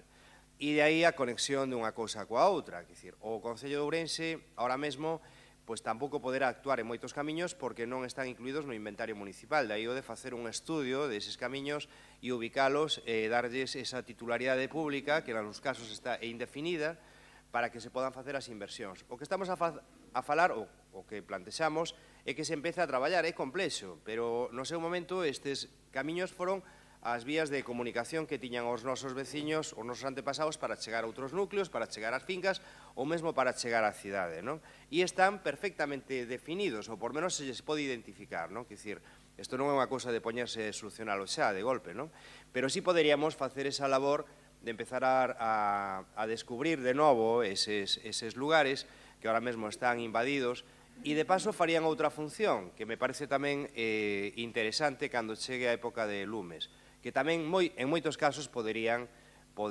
facer de perfectos cortalumes para evitar a propagación desto que nos acosa no verán. Fíxense que hai, xa remato, hai pistas que incluso en algún caso ten ampliado o Concello, pistas que puderon ser en algún momento incluso transitadas por vehículos, que ahora mesmo incumplen coa normativa, coa ordenanza que existe no Concello de Ourense en canto á proximidade. Señor alcalde, porque Joder.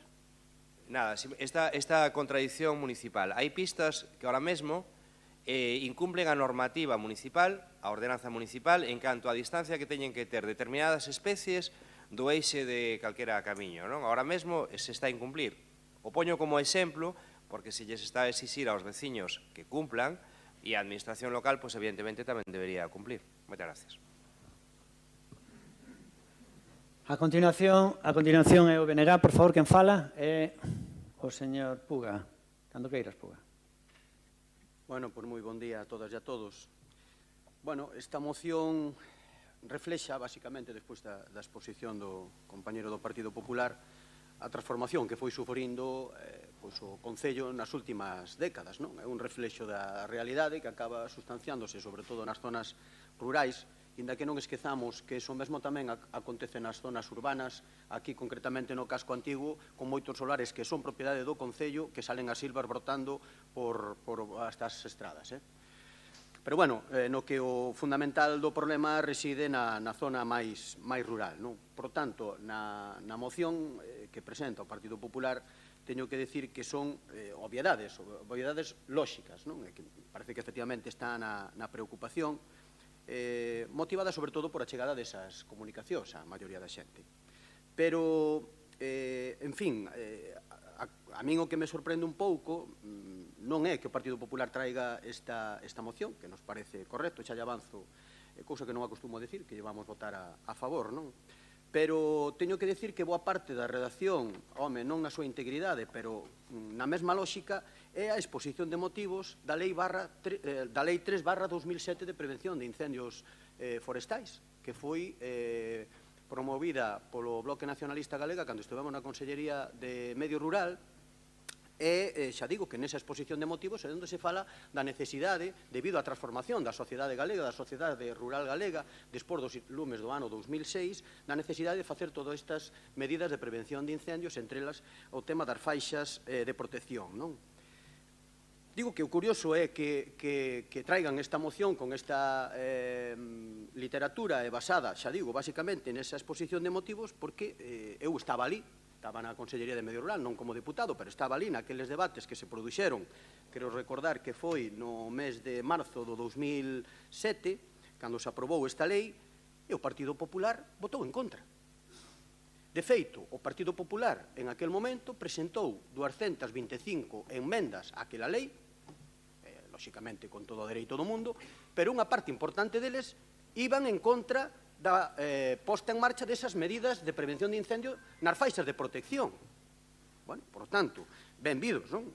Despois fixeron o mesmo tamén coa lei de Banco de Terras, que parece que dixeron que o Bloque que iba a expropiarlle as fincas á xente, cando chegaron ao goberno o señor Feijóo paralizou aquel proxecto tan interesante, tan ben acollido por parte do medio rural do Banco de Terras, e tardaron hasta o ano 2021 en sacar adiante unha nova lei, unha lei de recuperación de terra agraria, que xa lle digo que se en algún momento o Bloque Nacionalista Galego chega ao goberno, nós non a imos derogar, o que imos é aproveitala moito mellor do que están facendo vostedes. E, bueno, este problema que se nos trae aquí nesta moción non é un problema novo, por desgracia xa dos últimos anos, tamén nos momentos en que o Partido Popular estuvo gobernando entre o 2015 e 2019, neste Concello. Aluden nesta moción a unha última cuestión, que é a necesidade de promover que todos estes camiños, aparte de facer eses aproveitamentos lúdicos e que sirvan como faixas de protección, que se incorporen ao inventario municipal. É un último apuntamento que lles fago respecto desto.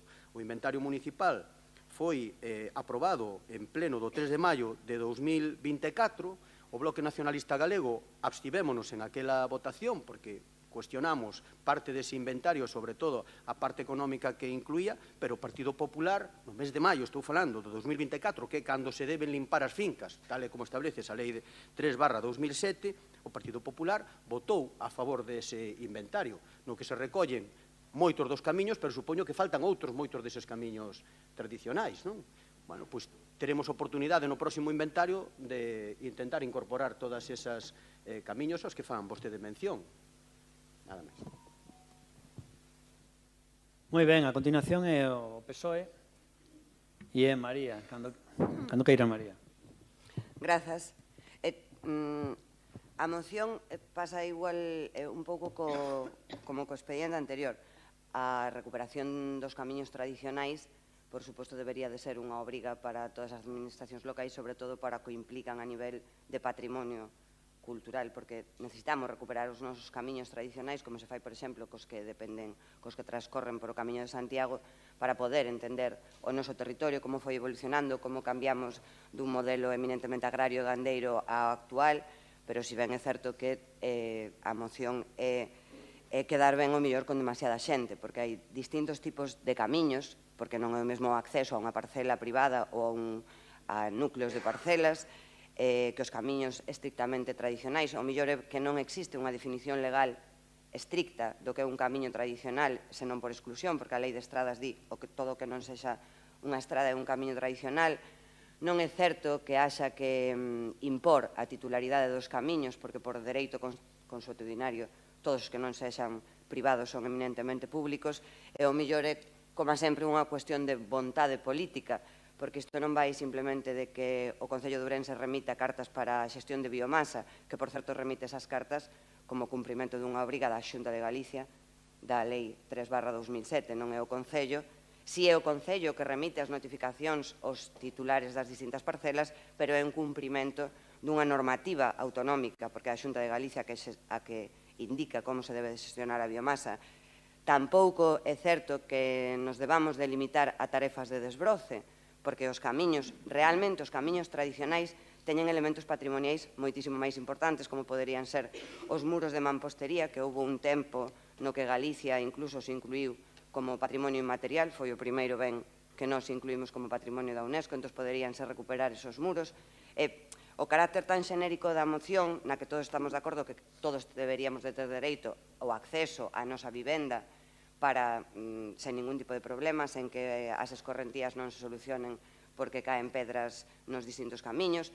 É certo que se nos habilitásemos no Concello de Ourense distintas sendas para o uso lúdico ou recreativo, hai moitísimos países que o fan, eso tería un beneficio económico para a nosa cidade, pero son tantísimas cousas que non se poden abordar de xeito tan xenérico. Ten que existir unha vontade política primeiro, ten que haber partidas orzamentarias habilitadas, temos que saber que é o que queremos facer. Queremos recuperar os nosos camiños tradicionais, aqueles que teñen un uso lúdico, queremos identificalos, existen no inventario municipal, os que non sexan de titularidade privada, según a Xunta de Galicia ten identificados todos os camiños, ou polo menos todos os que un satélite pode recoñecernos se o tuga, e todos os que non sexan privados teñen un carácter público. Polo tanto, o Concello, a pesar de que normalmente intentan evitar as distintas administracións ter competencias sobre os camiños para forrar cartos, poderían solventalo.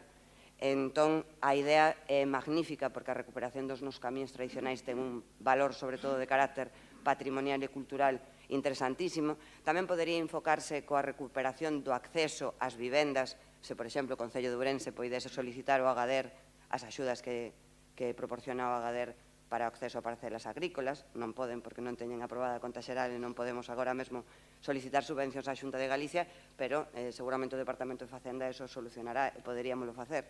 Pero é tan xenérica que é inabordable, pero dende o Grupo Municipal Socialista animamos ao Concello de Ourense que se cadra o primeiro sería recuperar aqueles camiños, identificar aqueles camiños prioritarios para o concellos máis relevantes a nivel histórico, a nivel patrimonial, a nivel para que se poidan convertir en sendas peonís e recuperar un pouco da historia e da tradición da nosa cidade, porque a través dos camiños, eses que na época medieval foron tan importantes, sí que podemos pôr en valor a nosa riqueza histórico-cultural.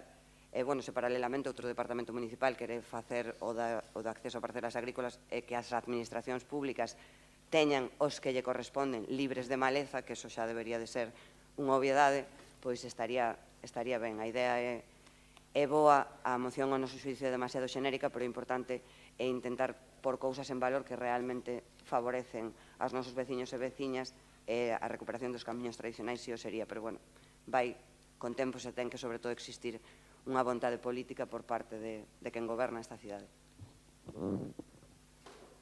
A continuación é Armando Gea, de Democracia Ourensana. Gracias, alcalde. Bo ano. que sexa o ano en que vivamos pacificamente todos nós. A ver se adivino polo que o señor alcalde decía que daba gracia a presentación desta moción. Me imagino que é polo que vou contar agora. O 27 de novembro de 2015, que rápido paso o tempo, xa van casi 10 anos, o Grupo de Democracia Ourensana presentou na Diputación de Ourense unha moción na que se pedía a recuperación a nivel provincial, eso sí, porque estábamos na Diputación, na medida do posible, dos camiños rurais, pois por diferentes motivos, por o seu valor patrimonial histórico, por o seu valor turístico en moitos casos, por ser unha forma de loitar contra os incendios, non solamente por facer de cortalumes, sino porque facilita o acceso dos medios de extinción, por o incremento do valor económico das explotacións agrícolas e gandeiras cando se incrementaba a facilidade de acceso a elas, pola posibilidade de practicar diferentes deportes asociados a estes camiños, rutas a cabalo, sendeirismo, deportes de orientación, que hai moitos, como xa se dixo mesmo, pois o aspecto cinexético, que, bueno, está ahora tamén de moda co problema dos xabaríns, etcétera, etcétera. Esta moción foi presentada, como digo, na Diputación de Ourense, máis extensa do que agora estou resumindo, lóxicamente, o 27 do 11 de 2015. Eu creo que Pomar estaba, Pomar, tú estabas, me parece. Por lo tanto, recordarás que o Partido Popular votou en contra. Incluso, pois, poden ver na videoasta que con certa mofa e befa da presentación da moción por a parte de Democracia Ourensana. Bueno, digo eso, porque seguramente o alcalde lle pasou como a min cando vin a proposta, e sempre insisto, levámoslo nós a Diputación fai casi 10 anos e o Partido Popular argumentou fortemente en contra, como poden, xa digo, ver na videoasta. Bueno, vamos a decir agora, efectivamente, que, como xa dixeron todos vostedes, os portavoces que me precederon, é unha cuestión de sentido común e de lógica o de recuperar, na medida do posible, estes camiños. O que sí que é un tema complexo, xa o dixo, insinuou tamén a portavoz do Partido Socialista, porque, efectivamente, a normativa que se refire a todos estes camiños rurais e pola súa natureza antigua, tradicional, etcétera, etcétera, e despois polas particularidades concretas tamén de Galicia, inda que o problema é común a todo o país, a toda España, en Galicia é particularmente problemático polo tema dos minifundios, polos accesos de servidumbre, todo eso. Bueno, saben que hai moitos tipos de camiños, incluso hai camiños, por exemplo, pecuarios que eran para o desplazamento do gando, que xa non van por ali os rebaños das ovellas nin das vacas, pero manteñen esa naturaleza xurídica de camiños pecuarios que teñen unha determinada natureza a efectos legais, non? Hai camiños nos que se pode camiñar a pé, pero non en carro. Falo do que é a normativa constitucionaria tradicional e, ademais, gran parte da normativa en tema de camiños é puramente jurisprudencial, o sea, o único que hai é jurisprudencia basada en sentencias de un tipo ou de outro tipo. Non é unha cuestión xurídicamente complexa, de feito hai hasta sesudas tesis doctorais sobre o tema, porque o tema é realmente complexo desde o punto de vista xurídico. O que sí está claro, que tamén xa vou dicir desde o principio, é que o que se necesita é unha colaboración de diferentes administracións. Nos levámoslo á Diputación no seu momento, porque, bueno, ten pouco sentido abordar, por exemplo, un proxecto deportivo nun camiño cando ese camiño mellor atravesa 4 ou 5 concellos. Que aquí o problema, como tamén xa se dixo, fundamentalmente no Concello de Ourense está no perímetro rural, pero vostede camiña 100 ou 200 metros e xa está no Concello de Omoeiro, ou xa está no Concello de Toén, ou xa está no Concello de Barbadás. Entón, é unha cuestión que, inda que o Concello, efectivamente, na medida das súas competencias, deberá, estamos de acordo en que teremos que facer o posible, pero ten pouco sentido na maioría destas actividades que estamos propoñendo se non existe unha coordinación a nivel de Diputación, a nivel provincial ou a nivel autonómico, porque os camiños, xa digo, por definición os camiños públicos eran os que unían poblacións, concellos e poblacións. Despois están algúns camiños que non están no registro, digamos, no registro municipal, porque non comunican co mellor morren en determinadas fincas particulares, co cual, ao non ter unha salida hacia unha poboación, realmente non son de titularidade municipal. É unha cuestión, pois, que... Sigo. Bueno, pois sigo na seguinte, porque é que pasa moi rápido o tempo. Nada, pues nada, es por el tema de que me llama la atención de si realmente esta moción, por lo que me reía, si realmente es falta de criterio o evolución, si realmente el Partido Popular entiende que esto es bueno ahora y entonces no, pues es totalmente asumible. Como dije antes, se puede evolucionar las ideas y no pasa nada. Pero me llama la atención eso, por lo menos una justificación, de que el Partido Popular en una moción idéntica en la Diputación se mofó de ella y votó en contra y hoy la trae aquí a propuesta, ¿no? O sea, 10 años después, casi 10 años después, ¿no? Más o menos. Y es un poco lo que decía, pero totalmente justificable decir, pues me equivoqué entonces y ahora lo propongo. Simplemente como no lo hicieron, pues me llamó la atención que por lo menos no lo hayan dicho. Nada más. Bueno, vamos ya con el segundo turno, por favor, que empieza por el proponente de esta moción, que es el señor Araujo. Un segundinho.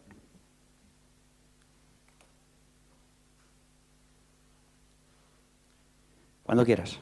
Gracias, señor alcalde.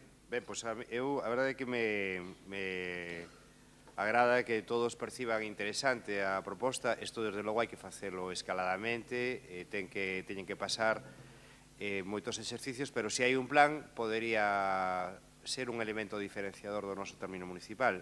Eu descoñecía esa proposta que se fixo na Deputación, o que lle podo decir é que si teño claro que isto é unha competencia municipal, que cada municipio ten que facer os seus deberes.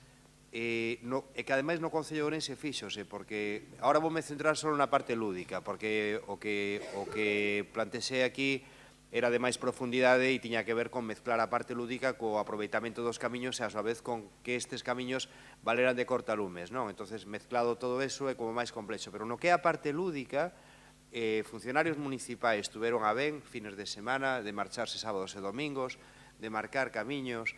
Despois de todo iso, avanzou o proxecto, incluso se chegou a contratar, me comentaba ahora Jorge, unha empresa para que fixera a homologación de algún desos camiños e hai a posibilidade, está o estudio feito, de máis de 100 kilómetros de camiños dentro do término municipal de Ourense, sin salirnos do término municipal de Ourense. Esas rutas despois ibanse conectando unhas con outras, eran como círculos, recordo, e enlazaban todas as partes do término municipal. É un tema moi interesante, desde o punto de vista lúdico, non?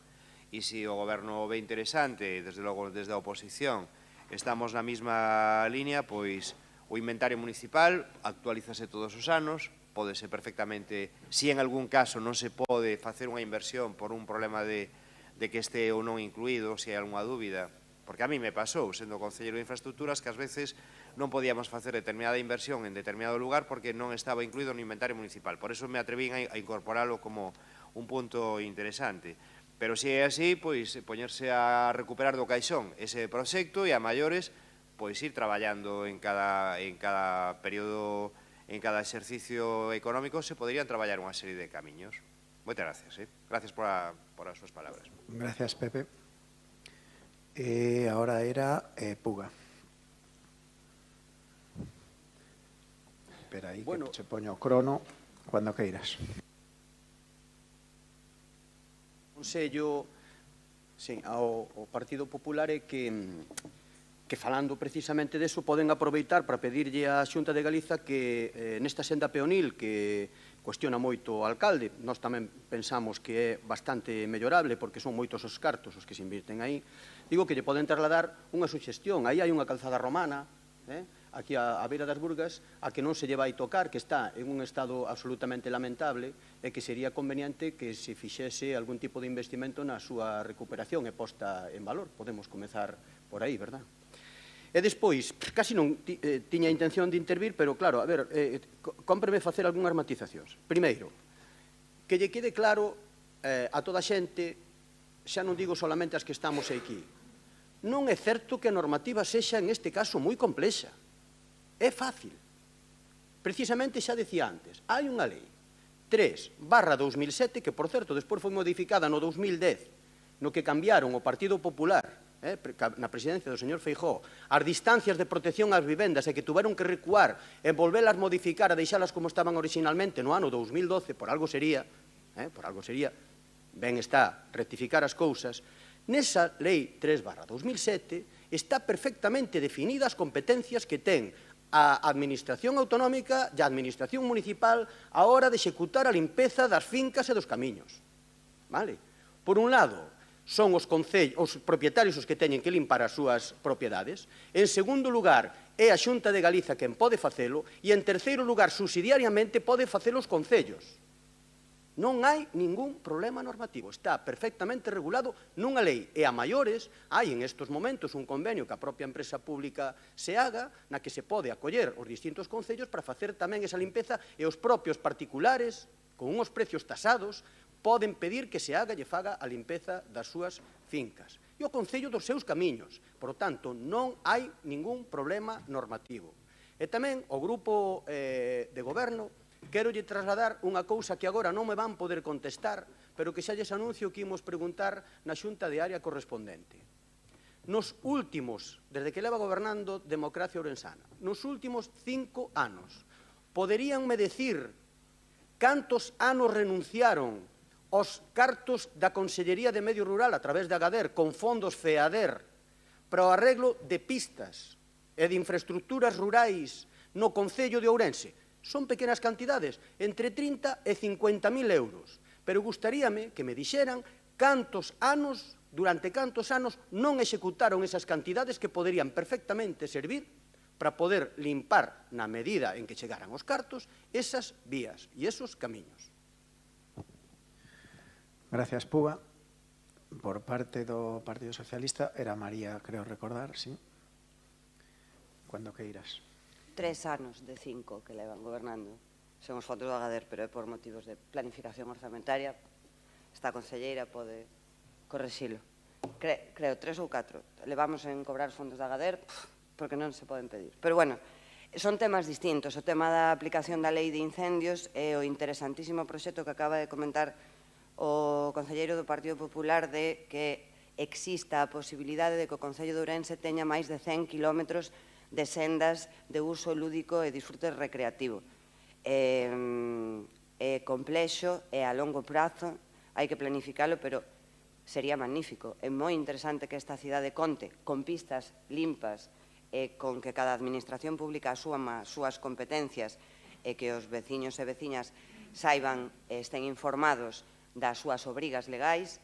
Son temas distintos, poderían ir da man, deberían ir da man, pero o goberno de Ourense ás veces actúa máis como a oposición que como a goberno. Vostedes, independentemente de cando presentaran as mocións no ano 2000X, agora están gobernando. Non sabemos cal é a súa opinión como goberno. Se a idea era a súa, así yo fixeron saber a Deputación Provincial, entendemos que están a favor da recuperación dos camiños tradicionais na liña que indican tanto os compañeros do Bloque Nacionalista Galego de prevención de incendios e, polo tanto, todas as pistas de titularidade municipal están limpas actualmente e de fomento do uso lúdico das nosas sendas, de homologación dos camiños, de pôr en valor o noso patrimonio histórico-cultural. Entón, como goberno, deberían de explicar cales son os seus proxectos ao respecto deste tema, que opinan e se tan boa idea lles parecía no ano 2018 na Deputación de Ourense, que é o que fixeron dende 2019 que gobernan o Concello de Ourense para pôr en valor os nosos camiños tradicionais. Se non o fixeron a todo agora porque o esqueceron e non están nas súas prioridades, é interesantísimo. Se xa existe un proxecto previo ou iniciado por parte de técnicos desta casa, sería moi interesante poñelo sobre a mesa e o día que chega a modificación de crédito para a execución das inversións, contarán co apoio do Partido Socialista se o expediente administrativo está ben tramitado. Gracias, María. Cerramos as intervencións con Armando Gea por parte do Grupo de Goberno. Gracias, Teniente Alcalde. A ver, o Concello como Concello ten unhas obrigacións e esas obrigacións que son a de manter limpas os camiños da súa titularidade e a obligación de ter un rexistro, un catálogo, esas non son votables. Esa é unha obligación que ten o Concello e, polo tanto, forma parte da actividade obligatoria por parte do Goberno de manter limpas as vías da súa titularidade. Eso, aí non hai que facer absolutamente ningún tipo de iniciativa. Non é máis que a obligación rutinaria do Concello. Entón, nese sentido, pois, lóxicamente, o Concello faino como parte da súa actividade normal e cotidiana, manteñer limpas as vías da súa titularidade, con maior ou menor acerto, pola dinámica da praxis cotidiana, pero eso temos que facer, lóxicamente. Entón, aí non hai nada que decidir. Temos que manteñer limpas os camiños da nosa titularidade por obligación das nosas competencias. E tamén o do rexistro. Eu, desde que levo aquí, lembro polo menos 3 ou 4 casos de incorporar ao catálogo camiños que había duda de si eran do Concello, de si non eran do Concello, incluso algún dentro do propio casco urbano. Lembro un caso na zona da Carballeira, que había ali que estuvo en baixo litixio, hasta que a final se incorporou o catálogo, non? E tamén o Concello é unha obligación legal ter ese catálogo. Moitos destes camiños, efectivamente, existen dudas, pero, bueno, o que di a lei é que, por defecto, se o camiño é de, digamos, de ambulación pública, por defecto, o Concello debe registralo, o cual non implica a súa titularidade, pero, polo menos, registralo de forma como un ben de manial hasta que alguén se opoña ou presente unha alegación ou unha denuncia ou que tome algún tipo de iniciativa. Pero se un camiño que polo que se deambula públicamente, xa o dice a propia Constitución, os ciudadanos teñen dereito a circular por todos os sitios públicos, por lo tanto, é unha obligación telo accesible e telo ben.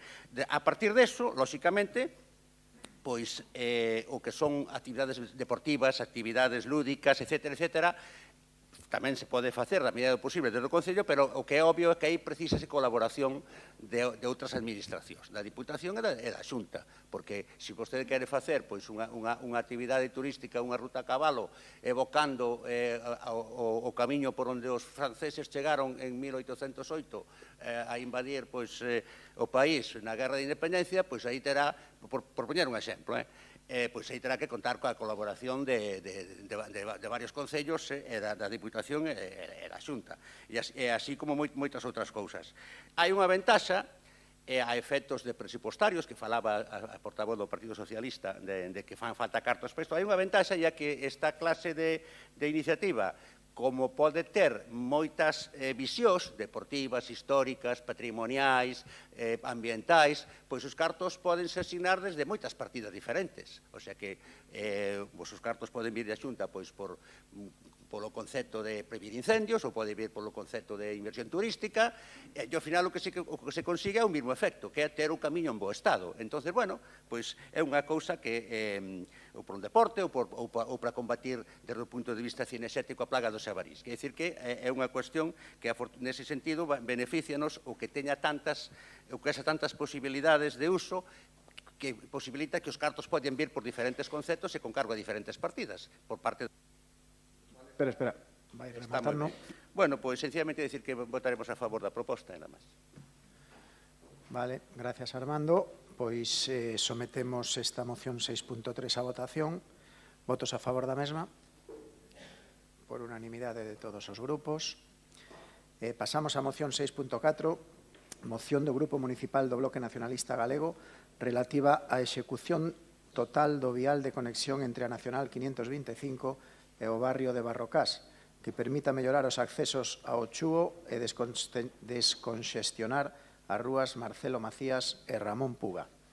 Damos un minutiño máis e vaina a defender por parte do bloque Luís Seara, cando queiras. Moitas grazas.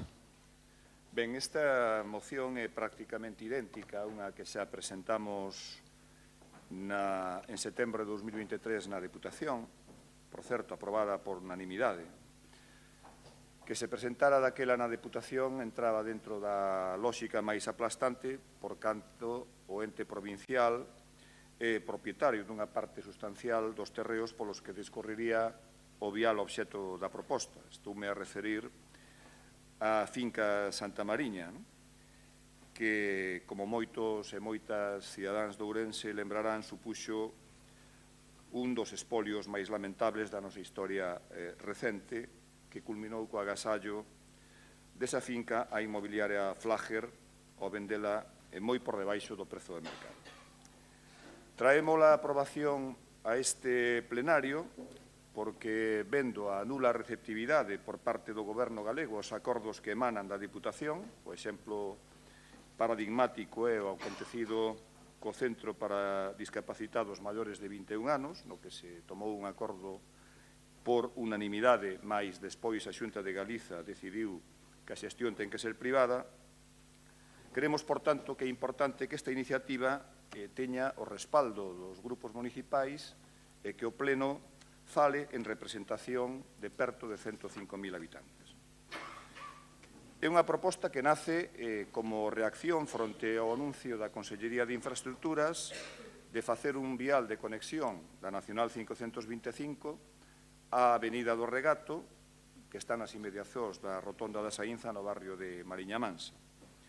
Un vial que, segundo a Consellería, tería 640 metros de longo e que, segundo avanzaba o Executivo galego, impedirá que ambulancias e outros vehículos circulen por outras zonas da cidade para chegar ao hospital.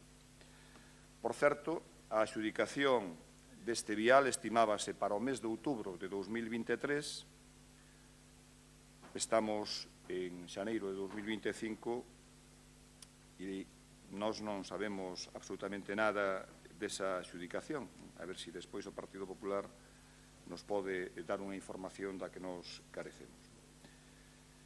Desde que nos coñecemos o proxecto, advertimos que o que se propón non é máis que un parche que non resolve o principal problema existente, que o colapso da rúa Ramón Puga, especialmente a determinadas horas, tendo en conta que autobuses, ambulancias, vehículos que acceden a urxencias e consultas tanto do hospital como da residencia, o tráfico ordinario que vai cara Barrocás, Rairo e a parte rural, e os vehículos que entran e saen do aparcadoiro do hospital están obrigados a ceder por un único vial dun único carril en cada sentido, que acaba provocando un tapón en Ramón Puga, que acaba provocando un efecto dominó tamén na zona do Posío. Nos entendemos que se a Xunta quere facer unha infraestructura que dé a solución aos problemas de tráfico e que contribúa á mellora da mobilidade da cidade no seu conxunto, entendemos que debería de executar a totalidade do vial que xa se preveía tanto no pexón de 2003 de infausto recordo como no que se aprobou inicialmente en 2013, como na aprobación provisional no ano 2019, pexón que está actualmente en tramitación. Por certo, e esta é unha cuestión que tamén creo que é moi significativa, moi importante, cando caeu o pexón de 2003, o pexón do Cambiazo, o Concello propuxo a Xunta que incluíra este vial dentro do plan sectorial da rede viaria que estaba nese momento redactándose, plan que se aprobou no ano 2014 e o Goberno galego fixo caso omiso e non se tivo en conta. Probablemente teríamos hoxe unha situación radicalmente distinta. Coa nosa proposta de un vial desde a Nacional 525 até Borrocás, posibilitaríamos o acceso directo dos vehículos cara ao Chúo, liberaríamos ese tráfico que moitas veces acaba colapsando a cidade nas rúas Marcelo Macías e Ramón Puga, melloraríamos de xeito notable a mobilidade na cidade e esta foi, por tanto, a razón pola cal nós tamén, a través do noso grupo parlamentar, incluímos unha partida vía emenda aos orzamentos da Xunta para o ano 2000, emenda que foi rexeitada, hai que dicilo, polo Goberno galego. Nos pensamos que vai sendo hora de que defendamos cunha única voz, que non nos conformemos coas migallas nin cos parches aos que nos ten acostumado a Xunta de Galiza e que apostemos por proxectos que consideramos vertebradores, proxectos que dean solución aos problemas existentes de mobilidade, especialmente no conxunto da cidade. Vai rematando, Luís. Sí. Moitas gracias por parte do Partido Socialista. Alba. cuando queiras. Ben, bo día. Bueno, vaya por diante que, por suposto, estamos a favor desta moción. Explicou o compañeiro Luís Seara moi ben cal é o problema en cuestión. Como é lóxico, a prioridade son sempre as persoas, e o que o Bloque Nacionalista Galego pide hoxe aquí, e que, por suposto, apoiamos é algo moi claro, que é que Ourense deixe de estar atascada tanto figurada como literalmente. Se pasaron por Ramón Puga ou por Marcelo Macías, especialmente en hora punta, saberán do que estamos a falar e saberán tamén o caos que se xera con ambulancias atrapadas, autobuses facendo malabares, coches dando voltas, etc. E cun dos puntos máis críticos da cidade, que é o cruce de Ramón Puga e Saínza e a rotonda de entrada ao hospital e parking. E todo isto nunha cidade que debería ter accesos fluidos ao hospital máis importante da provincia.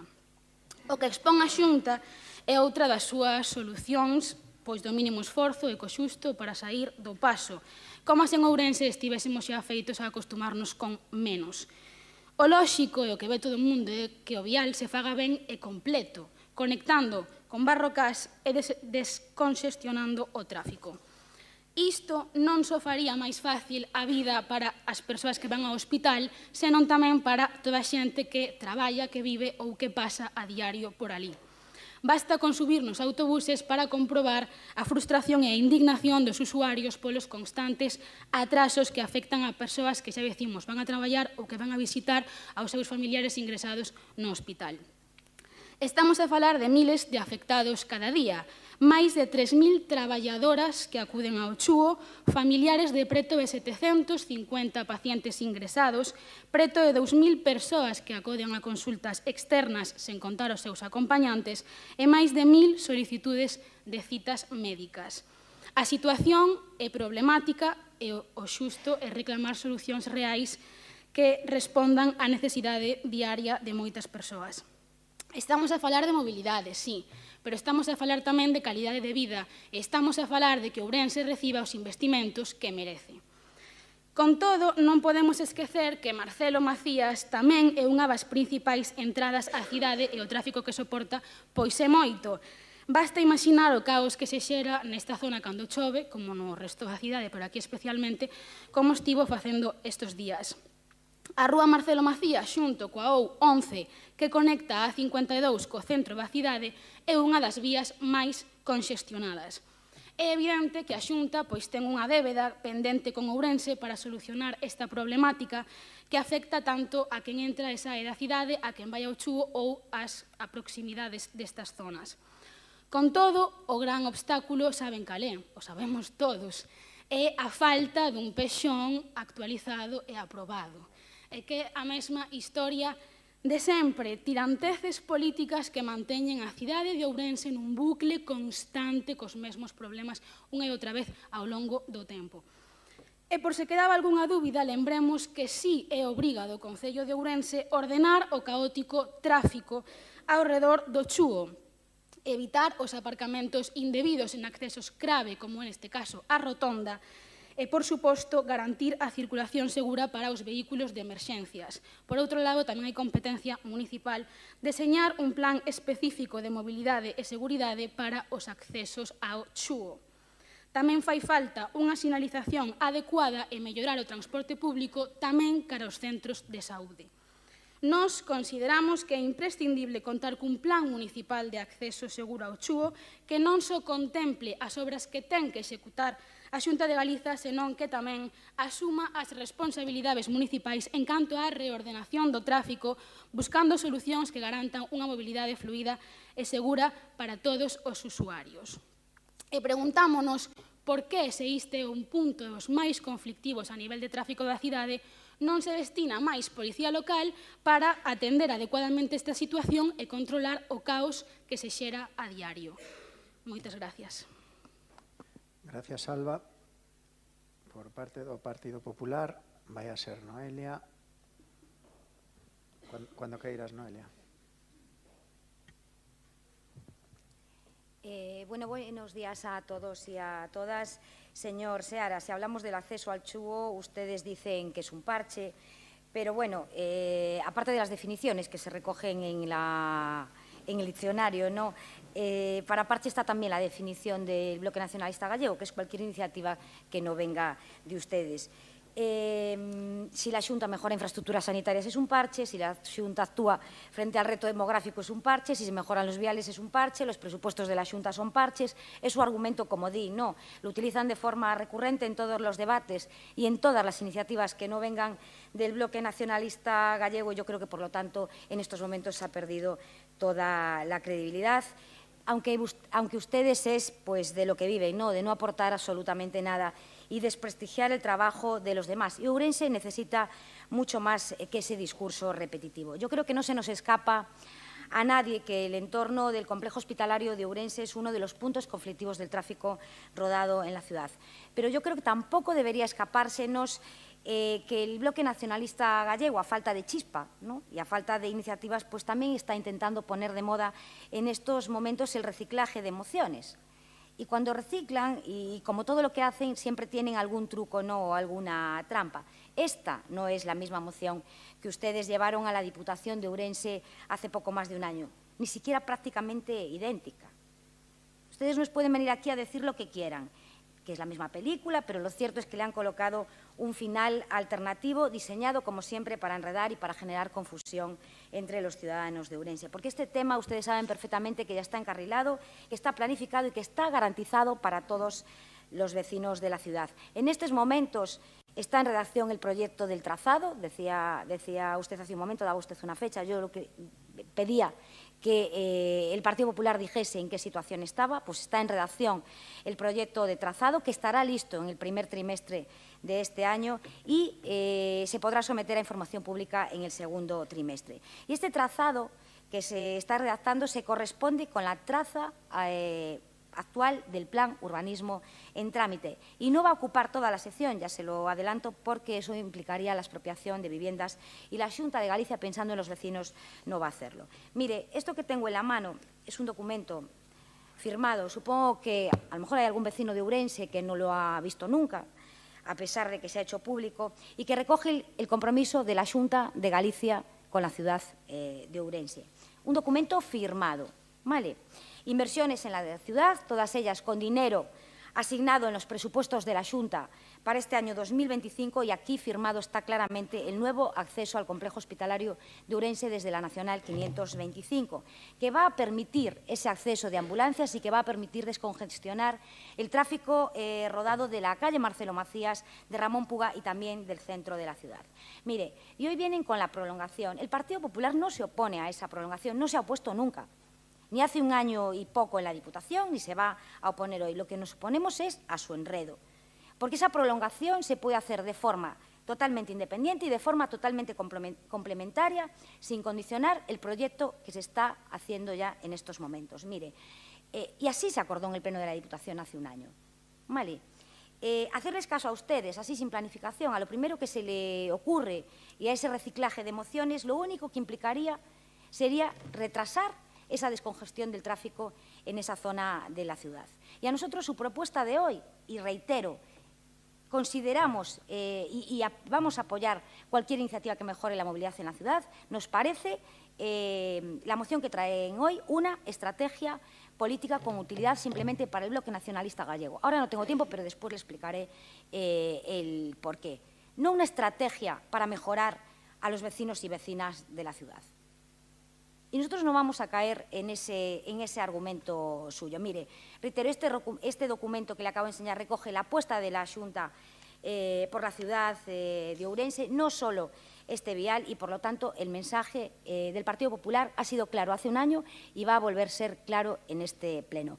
Compromiso total para seguir adelante con este vial, como un primer paso para resolver esos problemas de tráfico en el entorno del complejo hospitalario de Ourense. El Grupo Municipal tendrá que hacer también lo suyo y lo que es de su competencia para resolverlos, y compromiso total de la Xunta de Galicia y del Partido Popular de Ourense para estudiar las mejoras futuras siempre que no paralicen lo que ya está iniciado. Más nada y muchas gracias. Caramba, tiempo perfecto, ¿no, Elia? Y por parte del Grupo de Gobierno, mi compañero Fran Lorenzo, cuando quieras, Fran. Hola, buenos días y feliz año a todos los miembros de la corporación.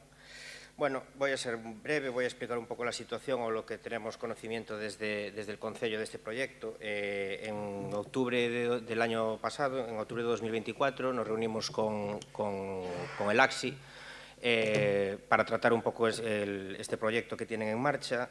Un poco nos transmitieron lo mismo que nos dice Noelia, todavía están en una fase muy preliminar porque todavía están con el tema del proyecto de trazado.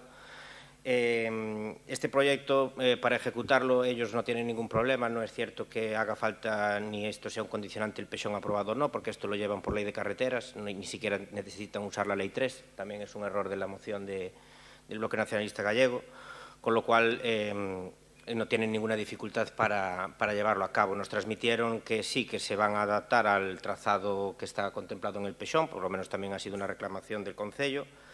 Lo que sí hemos advertido es que, bueno, todavía no hemos, desde entonces, desde esta reunión, no hemos tenido más feedback, ni nos han pedido más información o nos han enseñado nada. Quedamos en emplazarnos en que cuando ya tuvieran algo nos lo hagan llegar, porque, bueno, nosotros advertimos en esa reunión que, lógicamente, nosotros lo que queremos, este proyecto, no lo pueden tratar como una carretera, es decir, nosotros no queremos una autopista por medio de la ciudad, necesitamos un bulevar. Y, lógicamente, los condicionantes constructivos y que tienen que tener en cuenta en el proyecto y esos detalles los tiene que marcar el Ayuntamiento o, por lo menos, nosotros se los haremos llegar por escrito. Porque, lógicamente, no pueden tratar este proyecto como si fuera una autopista por medio de la ciudad.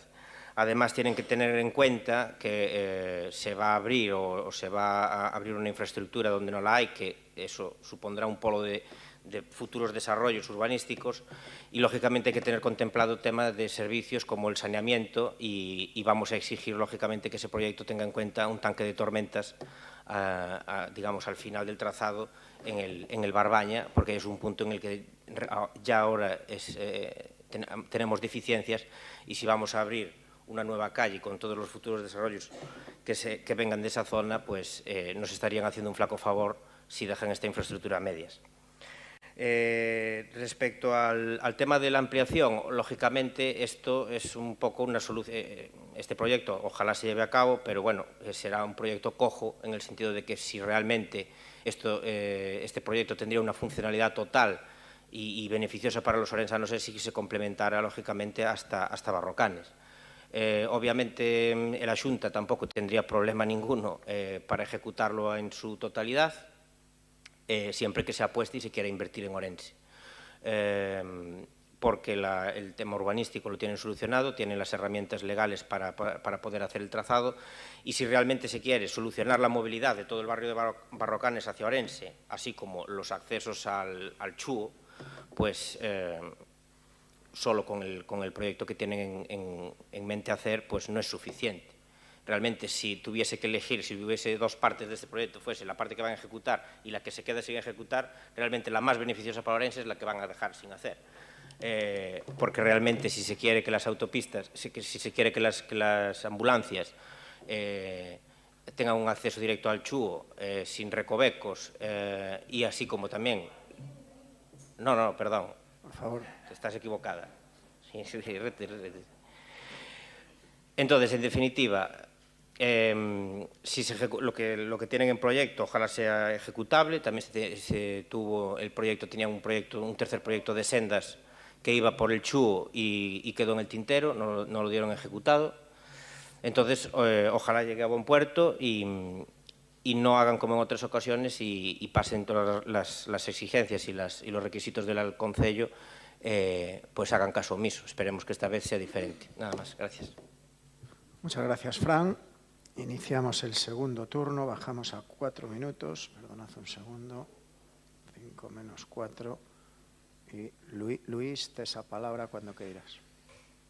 Pois estou moi de acordo co que acaba de expresar o concelleiro,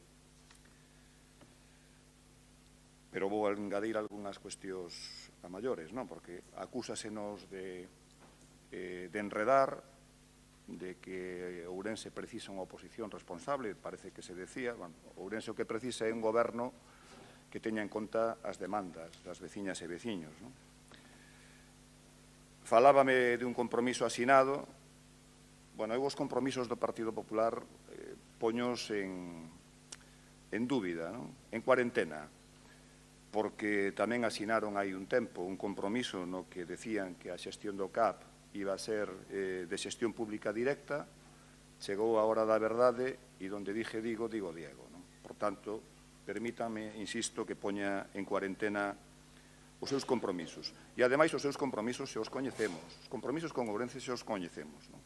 A reforma de Marcelo Macías, o pendello da estación, as rotondas da avenida Otero Pedrallo, a fantástica senda peonil que están construindo, entre outras. Non? Eses son os compromisos da Xunta con Ourense. É dicir, aquí veñen os refugallos. Non? Para aquí, para Ourense, veñen os refugallos. Non? E, efectivamente, a ordenación estaba prevista para outubro, a adxudicación, perdón, estaba prevista para outubro de 2023. Eu, que non son de matemáticas, digo, estamos en xaneiro de 2025. Agora falaban de que parece que vai a ser inminente. Non? O que non quere o Grupo Municipal do Partido Popular é por en cuestión ao goberno galego. Non? E entonces confórmanse, como veñen facendo habitualmente, pues, corretales. Porque, claro, hai que decir que no pexón de 2003... que gobernando o Partido Popular contemplábase, e non o digo eu, aquí está. Contemplábase no pexón do 2003, gobernando o Partido Popular, na aprobación inicial co bipartito, na aprobación provisional do 19 feita en xunta de goberno e pola porta de atrás. Por tanto, hai un proxecto que eles mesmos respaldan até o punto de que está incluído nas distintas propostas dos pexóns. Bueno, entón, o problema fundamental é que non queren colocar o Partido Popular do goberno galego na situación de ter que apostar por esa infraestructura. Entón, conformámonos co primeiro que nos ofrecen. Claro, eu pensaba que iba a intervir o señor Pumar nesta moción, porque repasando onte o debate da Deputación dixo cousas que, a verdade, que foron moi interesantes. Bueno, el falaba de que como podíamos pedir unha infraestructura sin coñecer o trazado, sin saber, primeiro, que pode decir un proxecto medioambiental ao respecto. Eu sí que sei o que estaba previsto por parte do Partido Popular na finca Santa Mariña. E o que estaba previsto era 1.200 vivendas, un centro comercial e un hotel, entre outras cousas. Por tanto, home, eu creo que eso sí que hipoteca claramente ese espazo. Nós creemos, e por eso traemos esta moción, que en algún momento teremos que decir que non nos conformamos con calquera cousa. E por eso digo que, independentemente do que dixera o Pleno da Diputación, que tamén sexa o Pleno do Concello de Ourense, o que diga alto e claro que nós aspiramos non a proxectos quebradores para Ourense. Vale, moitas gracias por a segunda intervención. Turno para Alba. Cando queiras, Alba. Vale. Primeiro, máis alá de consideracións xurídicas, creo que todos somos conscientes xa a estas alturas do terrible bloqueo urbanístico que supón o tema do pexón, sexa imprescindible ou non neste caso concreto. Señora Noelia Pérez, todos os hospitais principais do resto de Galicia teñen un acceso directo a través de vías rápidas. Todos, excepto o noso. Outra vez, Ourense sendo menos. É realmente cansino e moi frustrante ver como a cidade de Ourense recibe migajas por parte da Xunta de Galicia. Ano tras ano ignoran as nosas necesidades, destinan recursos a outras zonas de Galicia e Ourense queda sempre en segundo plano. E as respostas son sempre as mesmas, solucións a medio facer. Xa van sendo horas de que Ourense teña o que lle corresponda e deixemos de pedir limosnas por cada mínima mellora. É inaceptable que, sendo unha cidade clave para Galicia, sigamos esperando a que a Xunta se digne a deixar de tratarnos como cidade de segunda ou de terceira. E o máis triste de todo isto é ver como se nos escapan multitude de oportunidades. Moitas gracias. Gracias, Alba. Espera, Noelia, que colocamos os 4 minutos. Cando queiras. Señora Iglesias, claro, o resto dos hospitais de Galicia teñen acceso a través dunha vía rápida porque están fora das cidades. O de Ourense está dentro da cidade, pero bueno, tamén quedou aí eso. Señor Seara, mire, non sea peliculero, de verdade. O sea, reitero, todo o apoio do Partido Popular a calquera proxecto que mellore a mobilidade da nosa cidade, pero que non vai a facer o Grupo Municipal e caer no enredo do Bloque Nacionalista Galego. E se mete vostedes só, e que se tira os charcos sin poñer unhas botas de auga. Mire, como encantador de serpiente, eu creo que se ganaba a vida seguro. Decía fai un momento vostede que o Partido Popular votou en contra da emenda que vostedes presentaron de 2 millóns de euros para este vial, non? Dixo vostede, eso fai un momento. Mire, vamos a hacer un juego de magia, porque ya es lo que nos queda en este salón de plenos. Dicen ustedes en su moción que solicitaron vía enmienda a los presupuestos de la Xunta para el año 2025 2 millones de euros para este vial. Aquí, o din aquí, en este párrafo. Es cierto, ¿no? Está aquí y lo puede ver cualquier ciudadano. Segundo párrafo. Vamos a esas enmiendas, vamos a buscar en el papel. Y entonces, esta es la enmienda que presentó el Bloque Nacionalista Gallego. Y tachán. Bloque Nacionalista Galego, sí, y tachán. Como diría cualquier mago, una enmienda que dice, eso sí, 27 millones de euros para plans de estradas seguras y accesibles según anexo 16. Y nos vamos al anexo 16. Y tachán, como diría cualquier mago.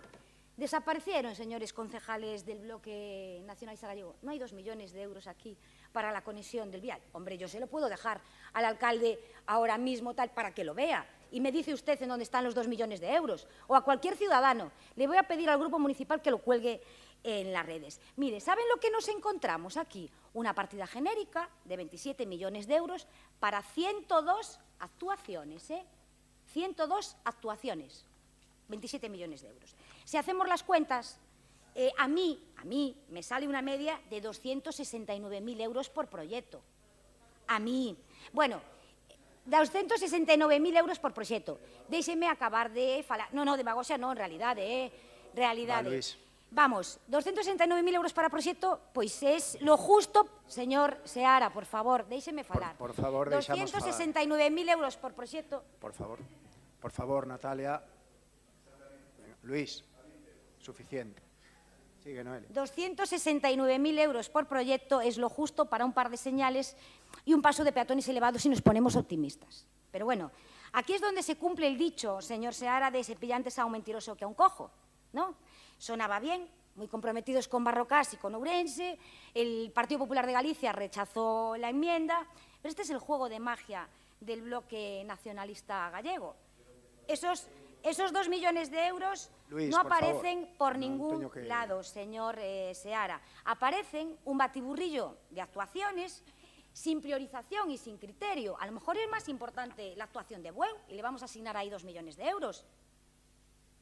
Aparecen un batiburrillo de actuaciones sin criterio que ustedes utilizan para hacer el juego del Bloque Nacionalista Gallego e para vender, ese plano tamén o teño eu, pero non hai os 2 millóns de euros que vostede acaba de decirlle aos de Barrocás. Acaba de mentir neste pleno. Por favor, non dialoguedes porque senón é imposible. Sigue, Noelia, sigue un pouco máis. Sigue un pouco máis, Noelia, por favor, respetade a ponente. Aparece no que pediu o Bloque Nacionalista Galego un batiburrillo de actuacións sin priorización e sin criterio que ustedes utilizan para facer o xogo do BNG e para vender no sentido íntegro da palabra aos cidadáns de Ourense. E este é o juego de magia del BNG. Y siempre tienen truco cuando ustedes hablan, distraer a los ciudadanos con espectáculos y con grandes titulares, pero cuando uno se para a leer la letra pequeña no hay nada de nada. Desde luego que ustedes al gobierno gallego no le han pedido 2 millones de euros para conectar la Nacional 525 con Barrocás. Noelia, y eso es una realidad. Vamos rematando. Gracias. Perfecto. Por parte do Grupo de Goberno ten a palabra Fran Lorenzo de novo. Espera, Fran, cando queiras. Nada, simplemente, bueno, dejar claro que nosotros vamos a votar a favor de esta moción, porque, bueno, al margen de que la Xunta, reitero, si ejecuta lo que tiene en proyecto, ojalá sea así, pero, bueno, creo que no debemos conformarnos y debemos exigir siempre lo máximo para Ourense, que es lo mismo que se aplica en otras ciudades de Galicia y a nosotros no. Nada más, gracias. Muy bien, Fran, pues rematamos esta moción sometiéndola a votación. Votos a favor de la misma. Partido Bloque Nacionalista Galego, Partido Socialista y Democracia Ourensana. Votos en contra. Abstencións del Partido Popular. Perfecto, pasamos, vamos a subir un minuto aquí antes de que me despiste, a la moción 6.5, moción do Grupo Municipal Socialista para instar ao Goberno Municipal a organización dun acto institucional co gallo do centenario cumprido do nacemento de Arturo Baltar e para revitalizar o seu espazo expositivo e o Belén de Baltar en Ourense. Vai a defender a moción por parte do Partido Socialista. Natalia Beneitez, cuando queiras. Ben, moi boas de novo e agora vamos a pasar da maxia de verdade, vamos da que non é de verdade a que si é de verdade. Ourense se tivo e son grandes magos da cultura, afortunadamente, porque os da política deixan bastante que desexar. E ben, traemos unha iniciativa precisamente para tratar de poñer en valor isto que sufre unha decadencia moi especial nos últimos anos, por desgraza. En 1924 nacía en Ourense Arturo Baltar, un dos escultores chave do século XX en Galicia. Caracterízase a súa obra singular polo uso de pezas de terracota policromada e tamén pola recreación en moita parte da súa obra das xentes de Ourense e da nosa propia cidade.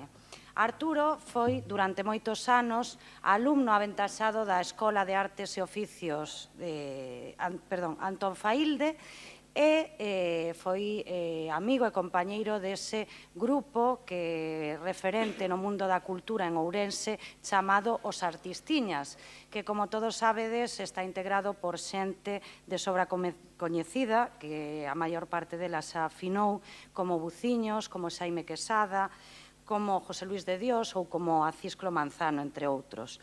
Persoas do mundo da cultura cunha sensibilidade moi especial e que foron tamén coetáneos de outros persoeiros ilustres da nosa cidade, como Vicente Risco, Eduardo Blanco Amor, José Ángel Valente ou tamén Prego de Oliver, entre outros moitos. Quero decir, xentes que escribiron dunha maneira ou de outra desde as artes e desde a literatura e dende a propia cultura a historia de Ourense. No ano 1967, todos coñeceredes a maior obra ou a máis importante, a máis senlleira de Arturo Baltar, que é o Belén de Baltar. Nese ano, a Asociación de Belenistas de Ourense facíalle o encargo ao escultor da construción dese Belén e da recreación desas xentes de Ourense nun Belén propio para a nosa cidade. Foi precisamente ese ano cando, con 13 pezas, comezou a andar o Belén de Baltar nos soportais deste Concello de Ourense onde estamos agora. Case fai 60 anos diso. A posteriori, no ano 1980, ese Belén continuou a crecer e xa se incorporaron novas pezas e novos ambientes e pasou a ser trasladado por aqueles que gobernaban neste Concello á capela que está na Praza de San Cosme e San Damián do noso casco histórico.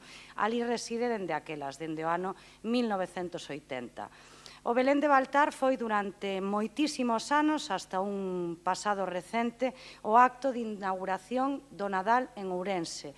Quizáis un dos actos máis importante e máis especial para este Concello e para os que representamos a este Concello durante moitos anos.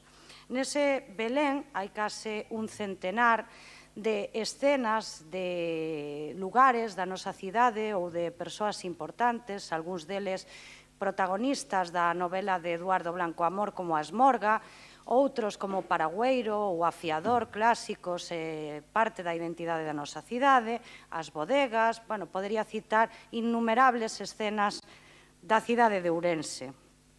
O 23 de decembro de 2010, co goberno bipartito do Partido Socialista e o Bloque Nacionalista Galego, parellamente ao Belén de Baltar, que estaba na capela, que está na capela de San Cosme e San Damián, abríase ao público a disposición da cidadanía un novo espazo expositivo chamado tamén Arturo Baltar, do Concello de Ourense, no que se poñía a maiores a disposición unha serie de retablos obra do autor. Ben, este ano 2024, xusto cando conmemorábamos un centenario do nacemento de Arturo Baltar, ningunha administración se acordou ou tivo a deferencia de rendir a homenaxe a este persoeiro ilustre da nosa cidade. E o Belén de Baltar vivimos de un tempo a esta parte a decadencia, a falta de implicación por parte da administración local e de outras administracións no seu mantemento, no seu coidado e no seu fomento turístico. Polo que o Partido Socialista hoxe o que trae a pleno é, por un lado, que deberíamos ter en conta, aínda que rendir homenaxe a este persoeiro ilustre da nosa cidade, do mundo da cultura, o seu legado e o que representou para todos nós, e tamén, dende o Concello de Ourense, levar as actuacións necesarias para poñer en valor non só o Belén de Baltar, senón este espazo expositivo municipal. Moitas gracias, Natalia. Por parte do Bloque Nacionalista Galego, Erea, os teus 5 minutos. Bo día. O Arturo Baltar é un exemplo máis do que moitas veces temos falado neste pleno, das imensas producións culturais que temos en Ourense, e Arturo Baltar era unha desas persoas que defendía a Ourense das ideas, da vanguardia e da cultura. Ideas que levamos moito tempo defendendo desde o Bloque Nacionalista Galego, ideas que entendemos que non poden ficar en papel mollado porque son o motor da transformación do Ourense que aspiramos construir algún día. Eu creo que moitas veciñas e veciños, para moitos é ben coñecido o Belén de Arturo Baltar, un Belén que, como dixo a Natalia noutro tempo, marcaba o inicio do Nadal e que, malia a invisibilizarse bastante a día de hoxe, pois que segue recibindo milleiros de visitas. E é, a día de hoxe, por desgraza, o único artista ourensán que conta cun espazo expositivo na cidade. A capela, situada na Praza de San Cosme, recolle o famoso Belén de Baltar, un Belén que non é ni moito menos só iso, non, un Belén que é unha radiografía aos ollos de Arturo Baltar do territorio ourensán, que recolle afiadores, como se comentou, a esmorga de Blanco Amor, tabernas, oficios, persoeiros daquel tempo da cidade, e iso, unha exposición que recolle moito máis que diaporamas e figuras, é un Belén que recolle as ideas no barro de Arturo Baltar, do Ourense da posguerra, un Belén que nos conta a nosa historia a través da mirada do artista, e un Arturo Baltar que, por certo, foi moi prolífico na súa obra e que para moitas de nós aínda ben descoñecida. E penso que foi en 2018, un ano despois do pasamento do artista, que neste salón de plenos trouxose unha moción para pedir que se iniciara o expediente de honra a Arturo Baltar, e todos os grupos políticos que estaban presentes naquel pleno votaron a favor de inicialo. Estamos en 2025 e desde o 18 non se fixo absolutamente nada. O que se trae hoxe aquí non é diferente do que se ten falado outras veces. Ao fin e ao cabo, o que se está pedindo é difusión cultural, é dinamización cultural. Estamos pedindo que os espazos museísticos funcionen con normalidade, que se reivindique a produción cultural de Ourense, das nosas artistas, que o Concello sexa parte activa da recuperación dun Ourense que foi e que, aínda que se esforzan moito, en que non o sexa, sigue sendo vanguarda da cultura. E este goberno municipal, xa no anterior mandato, con socias ou sen socias, fixo todo o posible por desmantelar a cultura en Ourense. E xa sei que van dicir que cultura non é o que diga eu, nin o que diga o Bloque Nacionalista Galego. Iso é certo. A cultura non a definimos nós, tamén non vostedes. E a riqueza cultural preséntase cando hai variedade na oferta da cultura. E eu penso que aí é onde está o problema de fondo, en entender que a cultura é excluinte, en entender que a escolla é un modelo cultural sobre outro e non que teñen que estar a disposición de todas as ofertas. E estou contando isto, ainda que parezca un pouco fora de contexto, porque, aparte para recordarlles que teñen pendiente iniciar o expediente de honra a Arturo Baltar, tamén porque os artistiñas defendían o acceso universal á cultura, que é algo que seguimos defendendo desde o Bloque Nacionalista Galego e que entendemos que é algo fundamental para construir unha cultura rica e diversa.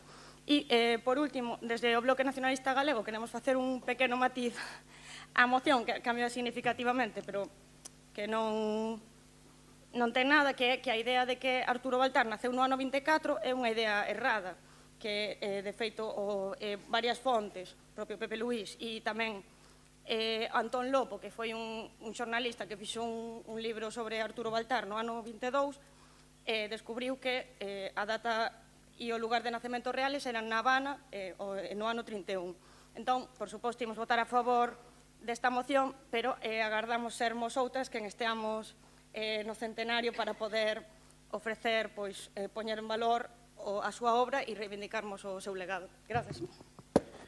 Moitas gracias, Erea. Por parte do Partido Popular, dou a palabra a Ana Méndez. Ana, cando queiras. Vale, bos días a todos e a todas, feliz ano tamén. Nada, eu vou ser moi breve. En primeiro lugar, a verdade é que sí quero darlle as gracias a Natalia Beneitez por recordar todo o que foi Ourense, non? Recordar a estes artistas tan importantes. Evidentemente, a figura de Arturo Baltar é indiscutible como referente cultural, merece absolutamente todo o noso recoñecemento. Por suposto que estamos de acordo en que se reivindique a súa figura cun acto polo centenario do seu nacemento. Pero aproveito tamén para pedir a este goberno que se faga o mesmo con outros persoeiros que fixeron de Ourense unha cidade que foi berce de cultura, persoeiros como os que nomeaba a concelleira Natalia Beneitez ou os que podemos engadir outros como Otero Pedrallo, Lamas Carvajal, Curros Enríquez ou Olga Gallego. Se non impulsamos esa cultura, acabaremos cunha sociedade bastante baleira de pensamento e a miúdo teño a sensación que é o que busca este goberno. Simplemente, en canto ao segundo punto da moción, eu teño as miñas dúbidas de que vostedes se informaran ben, porque os horarios deste espazo creo que sí se adaptan ás épocas do ano e que tamén se fixeron melloras de acondicionamento no espacio. De calquera xeito, por suposto, imos votar a favor da moción. Gracias. A continuación, por favor, Noa Rouco, de Democracia Ourensana. Buenos días a todos y a todas y bueno, feliz año a vosotros y a los que nos están viendo. Bueno, en primer lugar quiero empezar mi intervención expresando total respeto hacia la figura de Arturo Baltar, que dejó una huella imborrable en la ciudad, así como una contribución muy importante a nivel patrimonial y cultural. Bien, tras el fallecimiento del artista, se empezó un proceso para poder determinar la titularidad de las obras que le dejó al ayuntamiento, un guarda y custodia. Es un procedimiento que a día de hoy no se ha finalizado. Aunque sabemos perfectamente quién es el heredero, necesitamos una claridad por escrito para poder proceder a realizar cualquier acto tal como un centenario. Es decir, necesitamos que esté por escrito porque realmente nosotros no marcamos los tiempos y continuamos a la espera de poder finalizar el procedimiento. Entonces, una celebración oficial sin contar con esto nos parece que no procede porque no se puede no tener en cuenta a la familia ni a los seres queridos y allegados mientras continuemos con esa situación. Entonces, creemos que realmente la familia siempre debe estar en el centro de este tipo de actos, así como la gente más cercana, con lo cual, mientras no determinemos esa titularidad, pues bueno, como digo, creemos que no procedería a hacer un centenario, porque bueno, creo que es algo de bastante calibre, como para no tener en cuenta quién es y quién no es, etcétera, y otros problemas que no vamos a mencionar aquí porque no corresponde. Bien, tal como dijo Natalia, no me voy a extender en cuanto a detalles acerca del artista, porque los enunció perfectamente, pero sí recalco que precisamente es conocido por los belenes y por el Museo Baltar, que gira en torno a la Navidad. Entonces yo lo que me pregunto es si tanta importancia le dais al centenario, ¿por qué motivo viene hoy, 10 de enero, esta moción, que la iniciativa está muy bien, todos queremos poner en valor y resaltar la figura del artista, pero o sea, dejamos pasar la Navidad, que se supone que es la época en la que más brilla la obra, dejamos pasar el centenario. O sea, yo creo que la iniciativa está muy bien, pero es un poco extemporánea a día de hoy. Con lo cual, vamos, tendría más sentido que esto viniese pues hace 2 meses. Como digo, creemos que no procede por las circunstancias. Y después me sorprende muchísimo el segundo punto, y ahí agradezco a Ana que haya puntualizado que a lo mejor es que no se pasaron por el espacio, porque realmente este Gobierno en los últimos 5 años invirtió muchísimo más en ese espacio de lo que anteriormente. Y paso a detallar pues, algunos de los puntos. Se invirtió en el control de humedades y de la temperatura, es decir, hay sistemas de deshumificación, en este caso para controlar la humedad relativa, la temperatura óptima, etc. En 2024 se quitaron todas las pinturas viejas de las ventanas y de las puertas, se restauraron todas. Incluso, si hubierais ido, habríais visto que la puerta de acceso se cambió de color. Todo esto es, bueno, seguimos siempre las indicaciones estrictas que nos hace el PERI para hacer modificaciones en estos espacios, y así lo hicimos. Después, hace más o menos 1 año y medio, se invirtieron alrededor de 15.000 euros en los sistemas de iluminación, porque estaban obsoletos y además eran los que quería el artista, que son LED, que van cambiando con la luz del día. Además de eso, también nos permite tener un ahorro energético, cosa también bastante importante. Después, también se trabaja en el reconocimiento externo. Se fue la obra de la bilbaína a la exposición del Esperpento, estuvo en el Reina Sofía y precisamente nos la devolvieron antes de Navidad, como digo, la época en la que más brilla esta obra. El tema horario es lo mismo, lo que dijo Ana, se adapta perfectamente. Venimos de las Navidades, que es la temporada alta, y pusimos con contratación externa 2 personas por la tarde y 1 por la mañana. A mayores de esto, ¿qué hemos hecho? Pues en el pliego de atención de espacios expositivos se incluyó ya este espacio para que esté contemplado. Entonces, bueno, quiero desmentir tajantemente el hecho de que esté en declive, de que esté abandonado, que no se mire para él, etc. Además de esto, es bastante irónico que hoy traigáis vosotros esta moción cuando el 30 de septiembre vinimos con una modificación de crédito, que venía con una memoria detallada para este espacio, que aun por encima hacíamos bastante hincapié en el tema de la cubierta, que es por donde más entran las humedades. Como sabéis, bueno, es un espacio que por muy cuidado que esté, pues bueno, va teniendo deficiencias con el tiempo, y es por donde más se filtran las humedades. Lo trajimos, lo detallamos y demás, ¿y qué hicisteis? Votar en contra. Entonces, hombre, es un poco tomadura de pelo que lo traigáis hoy, como los defensores del patrimonio, los salvadores de, cuando lleva meses ese problema ahí, lo manifestamos y votasteis en contra. Entonces, hombre, que lo traigáis hoy es un poco de risa. Entonces, ya digo, lo único que está aquí en declive es la coherencia. Entonces... Muchas gracias, Noa. Rouco. Más claro agua, gracias. Por favor. Natalia Benítez, del Partido Socialista. Señora Rouco, a nosa coherencia estará en declive, pero a súa xa nin naceu, creo, do seu grupo municipal. Vamos a ver. Primeiro, esa modificación de crédito é falso que se vote en contra de reparar as humidades do espazo expositivo Baltar. Como vostede sabe, había outro repertorio de obras e accións que viñan en lote, como vostedes criticaban cando estaban na oposición, que facíamos os demais, e que tamén votaban en contra. Non se pode pervertir a realidade. Hai outras cousas que as que estamos en contra. Precisamente con iso non. E si me pasei por ali en varias ocasións, neste Nadal e todos os anos, normalmente. E falo con coñecemento de causa. Seguramente, por sorte ou por desgracia, durante máis anos que a vostede ou que a calquera dos que estén aquí.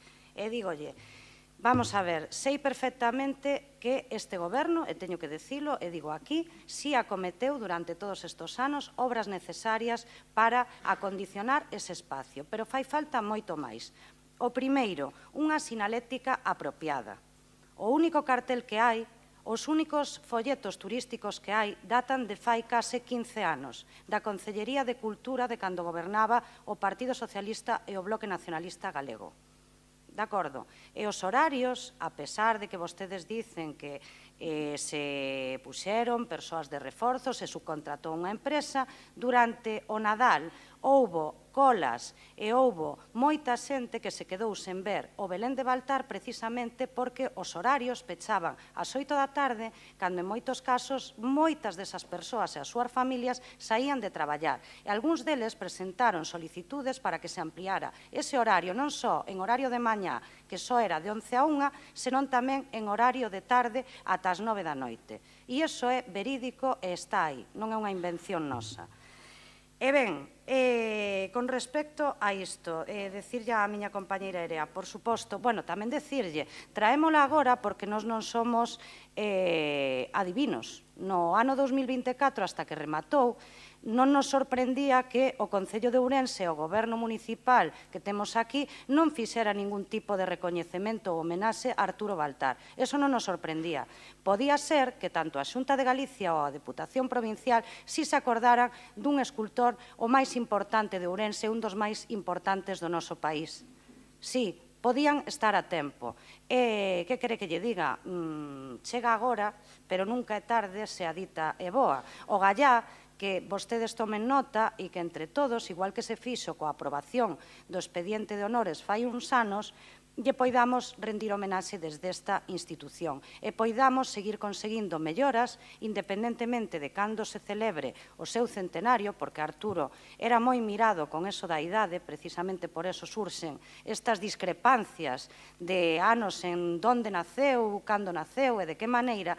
Independentemente da data, o gallá que sexamos capaces todos de rendirlle homenaxe a esta persoa e a moitos outros da cultura que, por desgraza, desde que gobernan vostedes, teñen abandonados e van en declive tamén os espazos expositivos. O sea que o gallá que o consenso funcione e que den un paso adiante para valorar a cultura da nosa cidade e poñela en valor, porque vostedes están de paso, pero a nosa cultura e a nosa identidade permanece. A continuación, do BNG, Erea Blanco, cando queiras. Sí, comentaba agora a concelleira que porque viña tarde, eu ratifico que foi no ano 31, porque vimos o carné e o carné non minte. Entón, creo que xa non vamos un mes tarde, senón que vamos con 6 anos de adianto, que, bueno, ao final, nun mes gañamos bastante tempo para celebrar o centenario como merece, e sí que concordo moito co que comentou a Natalia da sinalética. Eu creo que sí que non se está facendo ningún esforzo por parte do Goberno Municipal de dinamizar ese espazo a nivel de visibilizalo e indicar que existe. O sea, eu creo que igual que se fixo a programación de Nadal e se subiu e saltaron 20 notificacións da aplicación Estado Demo, que se actualizou 20 veces, por certo, este decembro, creo que daba para indicar que iso existe, que está aberto, non sei, creo que podía ser tratar de outra maneira, non? E precisamente que esa desidia, que non sei se xa como chamala, fai que, bueno, pois que a día de hoxe haxa quen se estea pensando en levar o Belén de Baltar de Ourense para unha localidade onde se lle queira máis, ou polo menos se lle respecte máis. E, por certo, falando de Arturo Baltar, non sei se lembrades que había unha estatua no Parque Miño que foi roubada e que non chegou nunca a ser restituída. Eu non sei se, bueno, podo imaginar o que lle pasou a estatua, pero non sei se hai intención desde o Goberno Municipal de recuperar esa estatua. E tamén o que dicía agora Noa da cuestión da titularidade do patrimonio, creo que ninguén falou con Pepe Luís, bueno, porque nós sí que lle preguntamos e el non dixo que en ningún momento ninguén se puxera en contacto con el. Se necesitaba o número de teléfono, fomos a chegárvolo, pero creo que sí que compre seguir defendendo que o museo e que toda a súa obra fique aquí, e tamén no futuro pensar en como se pode traer toda a obra que ten, porque, como dixen, é moi prolífica e non é só o Belén, que é o máis famoso, pero, bueno, que temos un artista que foi moi prolífico nesta cidade, que representou moitísimas cousas e que creo que, bueno, que habría que buscarlle outra dimensión ou unha forma de completar e poder ver todo o que fixo. Nada máis. A continuación, por favor, el PP, nada que decir. Bueno, y para concluir, Noa Rouco. Nada, simplemente decirle a Natalia que, a ver, abrieron también los festivos. Si alguien trabaja hasta las 8 de la noche, si tiene tantísimo interés, yo creo que tiempo tuvo, Tiempo tuvo, y no creo que trabajasen desde la mañana hasta la noche. Así que tanto interés, yo creo que tuvieron forma de atajarlo. Bueno, la administración no puede ir por libre, como te digo. O sea, habiendo un tema sensible que nos de tratar aquí, pues no podemos ir por libre y adelantarnos a eso, pero gracias, Erea, por tu puntualización tan correcta en cuanto al año del nacimiento. Entonces no vamos tardes, que vamos muy adelantados. Y en cuanto a los folletos, hombre, a ver, yo creo que ya hay que empezar a actualizarse, eso de todo imprimirlo y todo dípticos, trípticos, yo abogo por dejar un poquito el papel de lado, está todo en internet, está todo digitalizado y a mayores de eso sí que le damos publicidad, tanto que cuando hacemos las ruedas informativas de Navidad decimos precisamente, mencionamos el horario del Museo de Arturo Baltar y le damos la misma promoción que a cualquier otra actividad de Navidad, con lo cual no podéis decir que no se promocione, que no esté en la web, porque está igual que cualquier otra cosa de la Navidad. Y nada más, simplemente decir eso, que desmiento totalmente el declive del que habláis, o sea, no se puede disfrazar la realidad y si estuviste allí, pues no mientas, Natalia. No mientas porque no hay nada en declive. Gracias. Bueno, pues nada.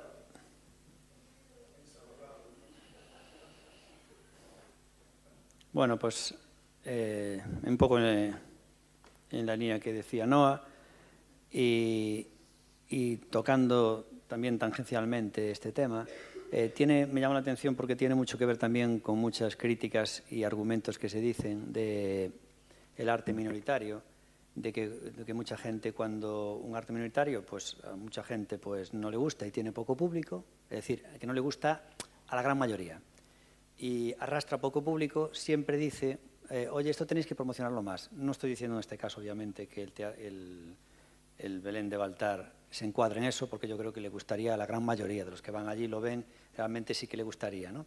Pero también es verdad que tenemos que tener cuidado con ese argumento de decir, no, es que esto, para que tenga más gente hay que promocionarlo más. Muchas veces yo creo que el Belén de Baltar está bastante bien promocionado, como decía Noa Rouco, pero ese argumento se utiliza muchísimo en otros eventos minoritarios que dicen, oye, es que hay que promocionarlo más. Y entonces me llama la atención una cosa, que lo que me dicen no es opinable. Es decir, si nosotros vemos la programación, el dinero que se gasta el Ayuntamiento de Ourense y la Diputación y la Xunta de Galicia en temas artísticos, los tres, vemos que a lo mejor la mitad del dinero se gasta en arte minoritario, cuando realmente representan al 10% de la población. Entonces, claro, oye, estamos gastando, es realmente injusto, no es democrático, porque estamos gastando en el arte minoritario la mitad de los recursos. Y, aún así, muchos eventos, pues no va gente. Y entonces dicen muchos artistas y compañías, es que hay que promocionarlo más. Y yo le digo, más todavía, Dios mío, más todavía. Tenéis una cuota del 50% en dinero público y aún queréis más, cuando realmente vuestra cuota debería ser el 10%. Bueno, es simplemente criticando esos argumentos que se hacen, que no estoy de acuerdo. En este caso creo que el tema del Belén de Baltar creo que está promocionado. ¿Iría más gente si se promociona más? Pues sí, seguramente un poco más, pero también es verdad que tenemos que dimensionar todo. Es decir, nosotros tenemos que promocionar de todo un poco. Entonces tampoco podemos hacer una campaña bestial para subir un 10% de visitantes, ¿no? Entonces yo creo que la promoción también tenemos que dimensionarla porque es una cuestión de recursos y de energía. No podemos quemar a la gente todos los días, Belén de Baltar, Belén de Baltar, Belén de Baltar, para que vayan un 10% más. Oye, si no van con todo lo que la gente lo conoce, ¿qué quieres? Bueno, hay otros eventos. A ver, te estás riendo y digo yo una cosa. Hay eventos que promocionamos y van miles de personas. El Belén de Baltar lo promocionamos y van muchas menos. Y entonces tú dices, no, es que hay que promocionarlo más. Es lo que decía la música clásica, chica. ¿Cuánto quieres promocionarlo?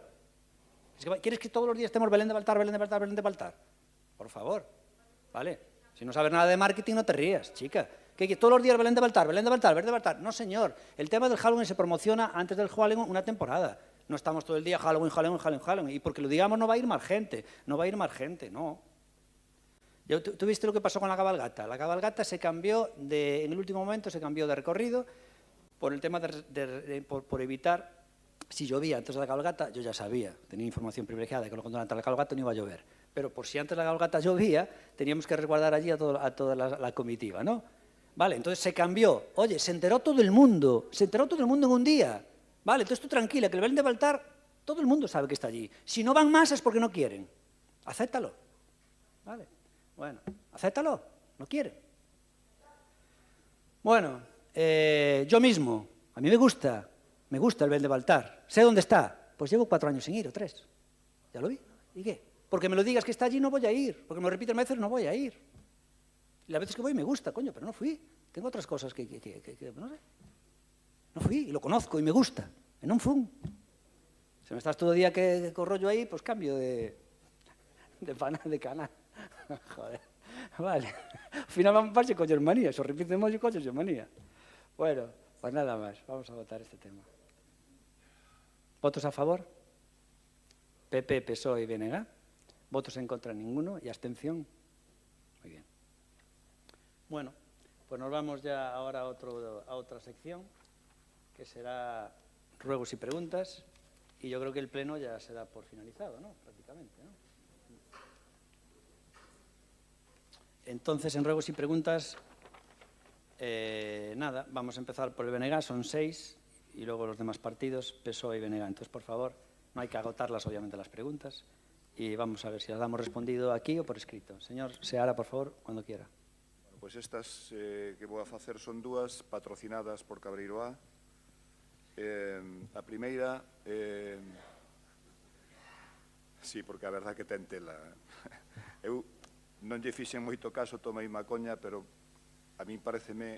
Ahora te explico por qué. Que desde o punto de vista ético había que darlle unha volta a si é conveniente facer publicidade de unha empresa de bebidas, non?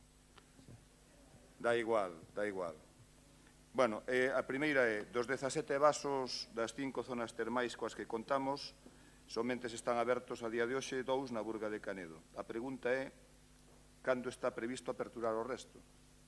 Bueno, eso es una pregunta que es una falsedad, porque usted sabe que muchos de esos vasos han quedado inutilizados por la nueva normativa de la Xunta de Galicia, con lo cual no se pueden utilizar. Que los hayan construido no es culpa nuestra. Por otro lado, que usted hable de los vasos y meta ahí, fíjese usted cómo mienta la población, y meta los de Muiño cuando están inundados y los de la Chabasqueira que están inundados, yo no tengo culpa de que el río Miño suba y los inunde. Y la culpa es de quien los hizo a beira do río, que fueron los últimos en inaugurarlo fue el PSOE y el BNG, los últimos que se hicieron. Yo, si quiere, hablamos con el tema de Fenosa, del mismo modo que intervine para el tema de la lluvia con la cabalgata, podría mirar algo para el río, para las termas, pero eso ya cuesta un poco más, ¿sabe? Los milagros tardan un poco más.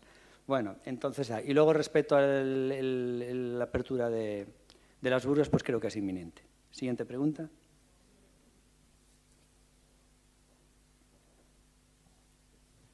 Van pasando meses, incluso anos, as débedas con parte do persoal municipal seguen acumulándose.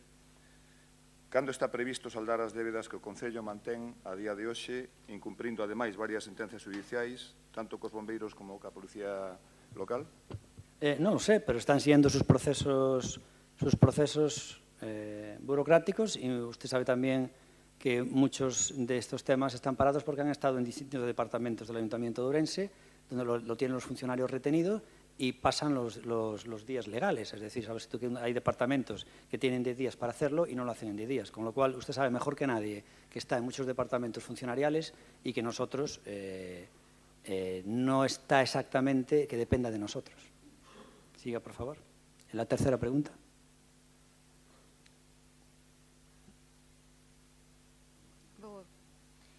Vistas as críticas recibidas pola utilización de animais vivos tanto na cabalgata de Reis como na visita de Papá Noel, teñen previsto prescindir do seu uso en anos vindeiros?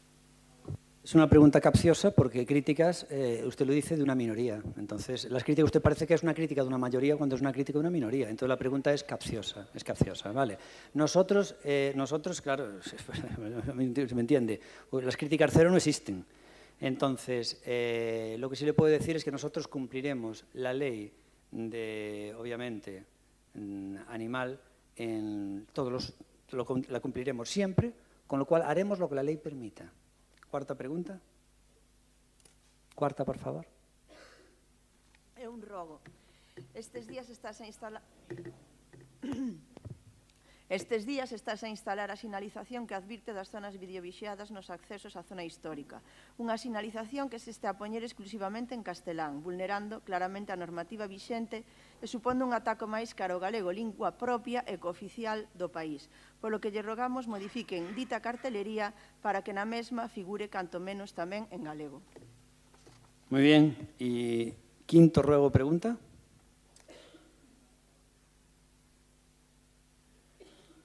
Como está patrocinado, pois falamos todos. A quinta é outro rogo, os dous seguintes son dous rogos. Ten que ver coa situación que levou a facer onte pais familiares e nais por o Centro de Discapacidade, o CAP de Ourense, que levan anos loitando con acordos de todas as organizacións políticas aquí presentes, recentes, ademais, na Deputación Provincial a favor do CAP, de xestión pública directa. O rogo que lle facemos é que, dende o Concello, se promova algún tipo de iniciativa como pode ser, pro vindeiro pleno, unha declaración institucional de apoio ás reivindicacións destas familias. Ya se hizo en la Diputación, se hizo en 1000 sitios, se tocó 1000 temas de este tema, ya tocaron 1000 temas por un tema donde lo más importante es hacer el centro, ya se hizo el centro, que desde aquí además, no sé si las primeras mociones las llevamos nosotros, creo que la primera moción hace 8 años nosotros, que fue obviamente por propuesta de los padres, ¿no? Y bueno, creo que esto ya se hizo en muchísimos sitios, se debatió en la Xunta de Galicia, en la Diputación se hizo, incluso el PP cambió el sentido del voto, porque el PP siempre apostaba por la externalización, que de hecho se va a hacer externalización en la Xunta de Galicia. Entonces no sé qué más quieren hacer en este sentido que afrontar la realidad. La realidad es que la Xunta de Galicia lo va a licitar así, y lo va a licitar e externalizar e ya está. As realidades non son as que dibuxa a Xunta de Galicia. Si lo van a externalizar. No, digo que la realidad es que lo van a externalizar. La realidad es que lo van a externalizar. Xa, bueno, pero esas realidades pódense modificar. Esas realidades pódense modificar. Sí, pero é un tema da Xunta de Galicia. Bueno, el número 6, por favor. Pero somos unha institución, como tal, poderemos facer unha declaración institucional para que se o teñen a ben. Una decisión individual para quedar bien, que es lo que se busca, quedar bien, señor, es quedar bien, es quedar bien. Es quedar bien, pues a qué no se va a hacer. O sea, el propio PP va a votar a favor y luego la Xunta de Galicia va a hacer lo contrario. Entonces, para quedar bien. Vostede levantou a mão fai un mes na Deputación e aquí xa está dicindo o contrario. Bueno, moi ben. Yo no, perdone, a ver se aprende, yo no levanté la mano. Bueno, non porque non estabas, efectivamente, porque marchache de xeito respetuoso tamén cas familias, si é certo. El 6. Perdón por o matiz. O sexto, pois volvendo a conta co da senda peonil e a controversia que está a xerar entre o Concello e a propia Xunta, que se ten manifestado aquí tamén en algún pleno por parte do propio concelleiro, o que lle trasladamos como rogo é que no momento en que esta sexa rematada por parte dos servicios técnicos municipais se sexa especialmente escrupuloso en avaliar o cumprimento do proxecto que inicialmente estaba previsto, os materiales empregados, cumprimento de prazos e todo aquilo que se considere conveniente para evitar, como ten acontecido en outros casos, xa nos ten pasado a este Concello, que as obras da Xunta que queden en moi mal estado, temos recente exemplo de Marcelo Macías, entón o rogo é que se faga un escrupuloso seguimento desa senda peonil que aquí hasta se ten tildado de chapuceira por parte súa. Bastante temos con fiscalizar as nosas obras, porque ten que fiscalizar a da Xunta de Galicia, se meteron todos os materiales e ir a mirar cos técnicos. O sea, é o que me faltaba. É o que nos faltaba a nós, señor. Tenemos que fiscalizar as nosas. Vale, é como que me decía fai pouco, alguén preguntou na Xunta de Área, me preguntaron a mí, oye, que le contestamos? Que me pregunta alguén le preguntó, creo que del bloque, e dice, ¿cuáles han sido sus propuestas, cuáles han sido nuestras propuestas en materias del transporte o algo así? Yo, pues esto es el colmo. Usted tiene que fiscalizar lo hecho. Mis propuestas, ¿qué me quiere? ¿Fiscalizar el programa electoral? ¿Usted memoria o vaya a la hemeroteca? A mí que me cuenta. Bueno, vamos ya al PSOE, que son 6 ruegos o preguntas, por favor. Segundiño, señor Barquero. Bos días. Cando imos volver a ter trens turísticos das Nermas en Ourense despois de desaparecer xa fai meses? Bueno, el tren turístico, nuestra idea es licitarlo e incluso ahora va a ir con la compañía metropolitana, pero en el futuro se puede desligar. Y bueno, la verdad que sí que es verdad que el tren turístico estaba mal conceptuado porque se utilizaba un tema turístico como línea de transporte y a la tarifa de transporte habitual. El tren es turístico en todos los sitios, pues tiene un precio mucho más elevado porque es realmente turístico, no puede ir por la línea regular de transporte urbano, no puede tener el mismo precio regular y nuestra idea es esa, separarlo totalmente. Entonces, cuando es un tren turístico que vaya hasta Utariz, tiene que tener un precio como tren turístico y luego el transporte, pues otro. Y lo que queremos es separarlo, pero va a tardar por lo menos más de un año así, porque hasta que se adjudiquen las líneas y todo eso, pues se va a llevar tiempo. De todas formas, el servicio se está dando igual, pero no como tren turístico, no con el chuchu.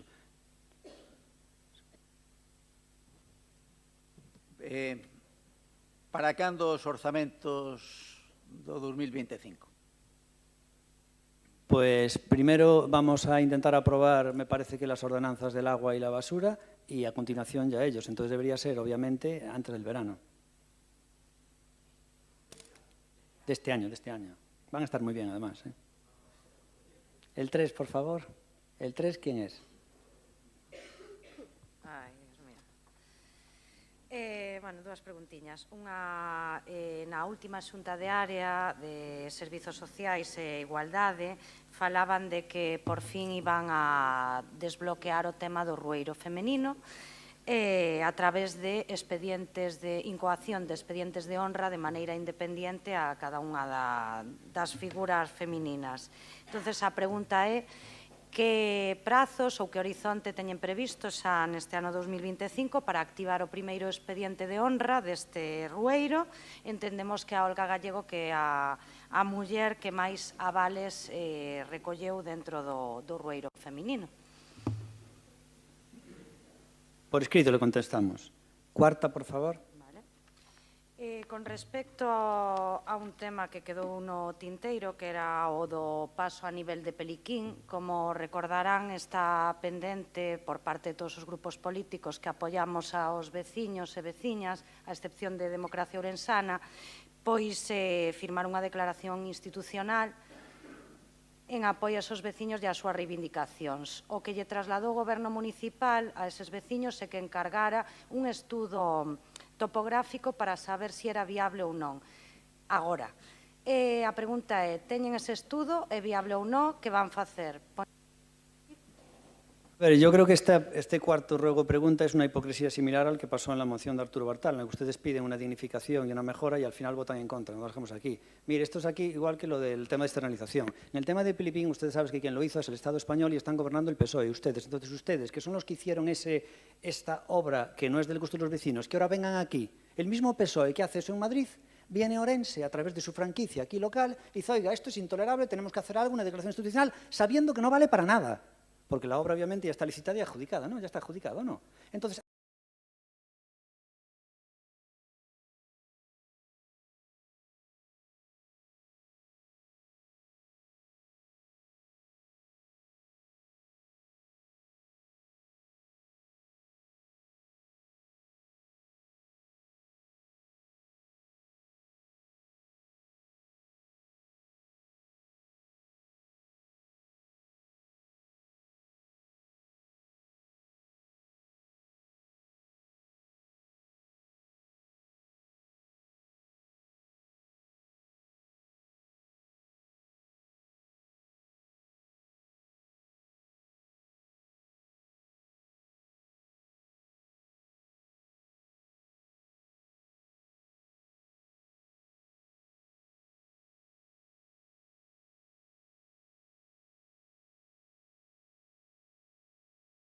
no era durante este mandato, es una auténtica mentirosa. Y el próximo día traemos la cronología. Es usted una mentirosa, como acostumbra, ¿vale? Y en este pleno, en este mandato del año 2019, lo único que hubo fue un tema formalismo técnico que contestó el señor, creo que era Ocampo, un ingeniero de caminos que teníamos aquí, y entonces por un tema técnico contestó él. No era un tema político, en absoluto. Así que no mienta la evaluación, ¿vale? Es un tema que ustedes hicieron y el culpable es el PSOE. El PSOE el que se hizo la obra de Peliquín. Entonces tú te la chupas y tú te la tragas. Esa obra te la chupas tú. Lo hablo metafóricamente. A ver, hombre, lo hablo metafóricamente. Bueno, me da igual, es una expresión metafórica, lenguaje vulgar, pero metafórica. No, te lo comes tú esa obra, ¿vale? Porque el culpable... ¿Cómo es culpable yo si la obra la hace el PSOE, señora? No, esa obra la hizo el PSOE y es el culpable el PSOE. Vamos ya al punto número 5. Pero en esto el culpable es el PSOE y os lo coméis vosotros, con patatas. Punto número 5.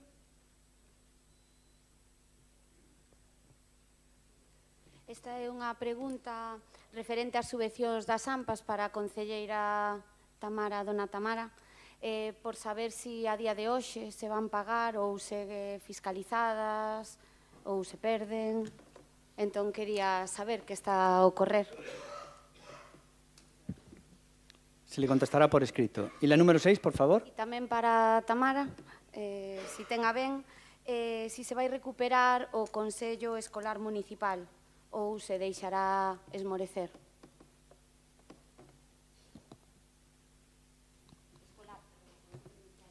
Sí, tranquila, entendinte.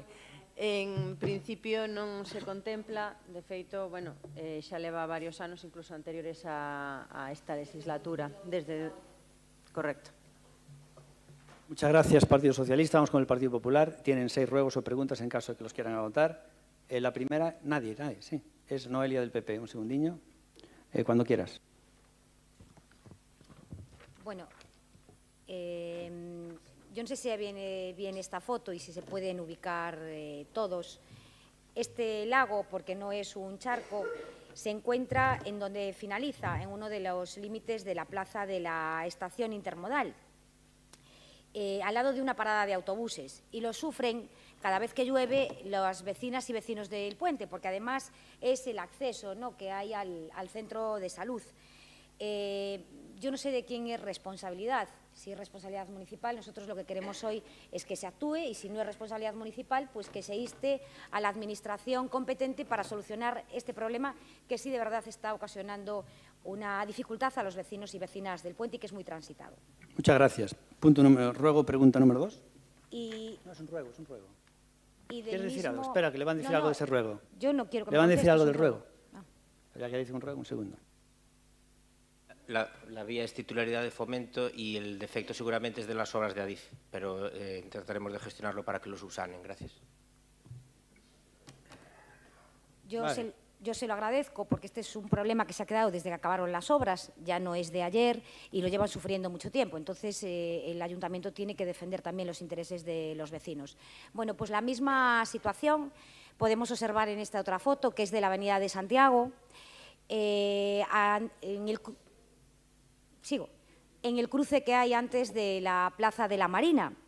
El otro día, que llovía, podíamos ver cómo los coches literalmente bañaban a las personas que circulan por esa acera. Entonces, el mismo ruego que antes, si es de titularidad municipal, que se arregle, y si no, que se inste a la administración competente para que dé solución a este problema.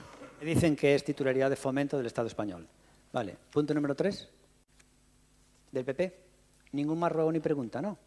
Bueno, pues concluye el pleno y buen fin de semana.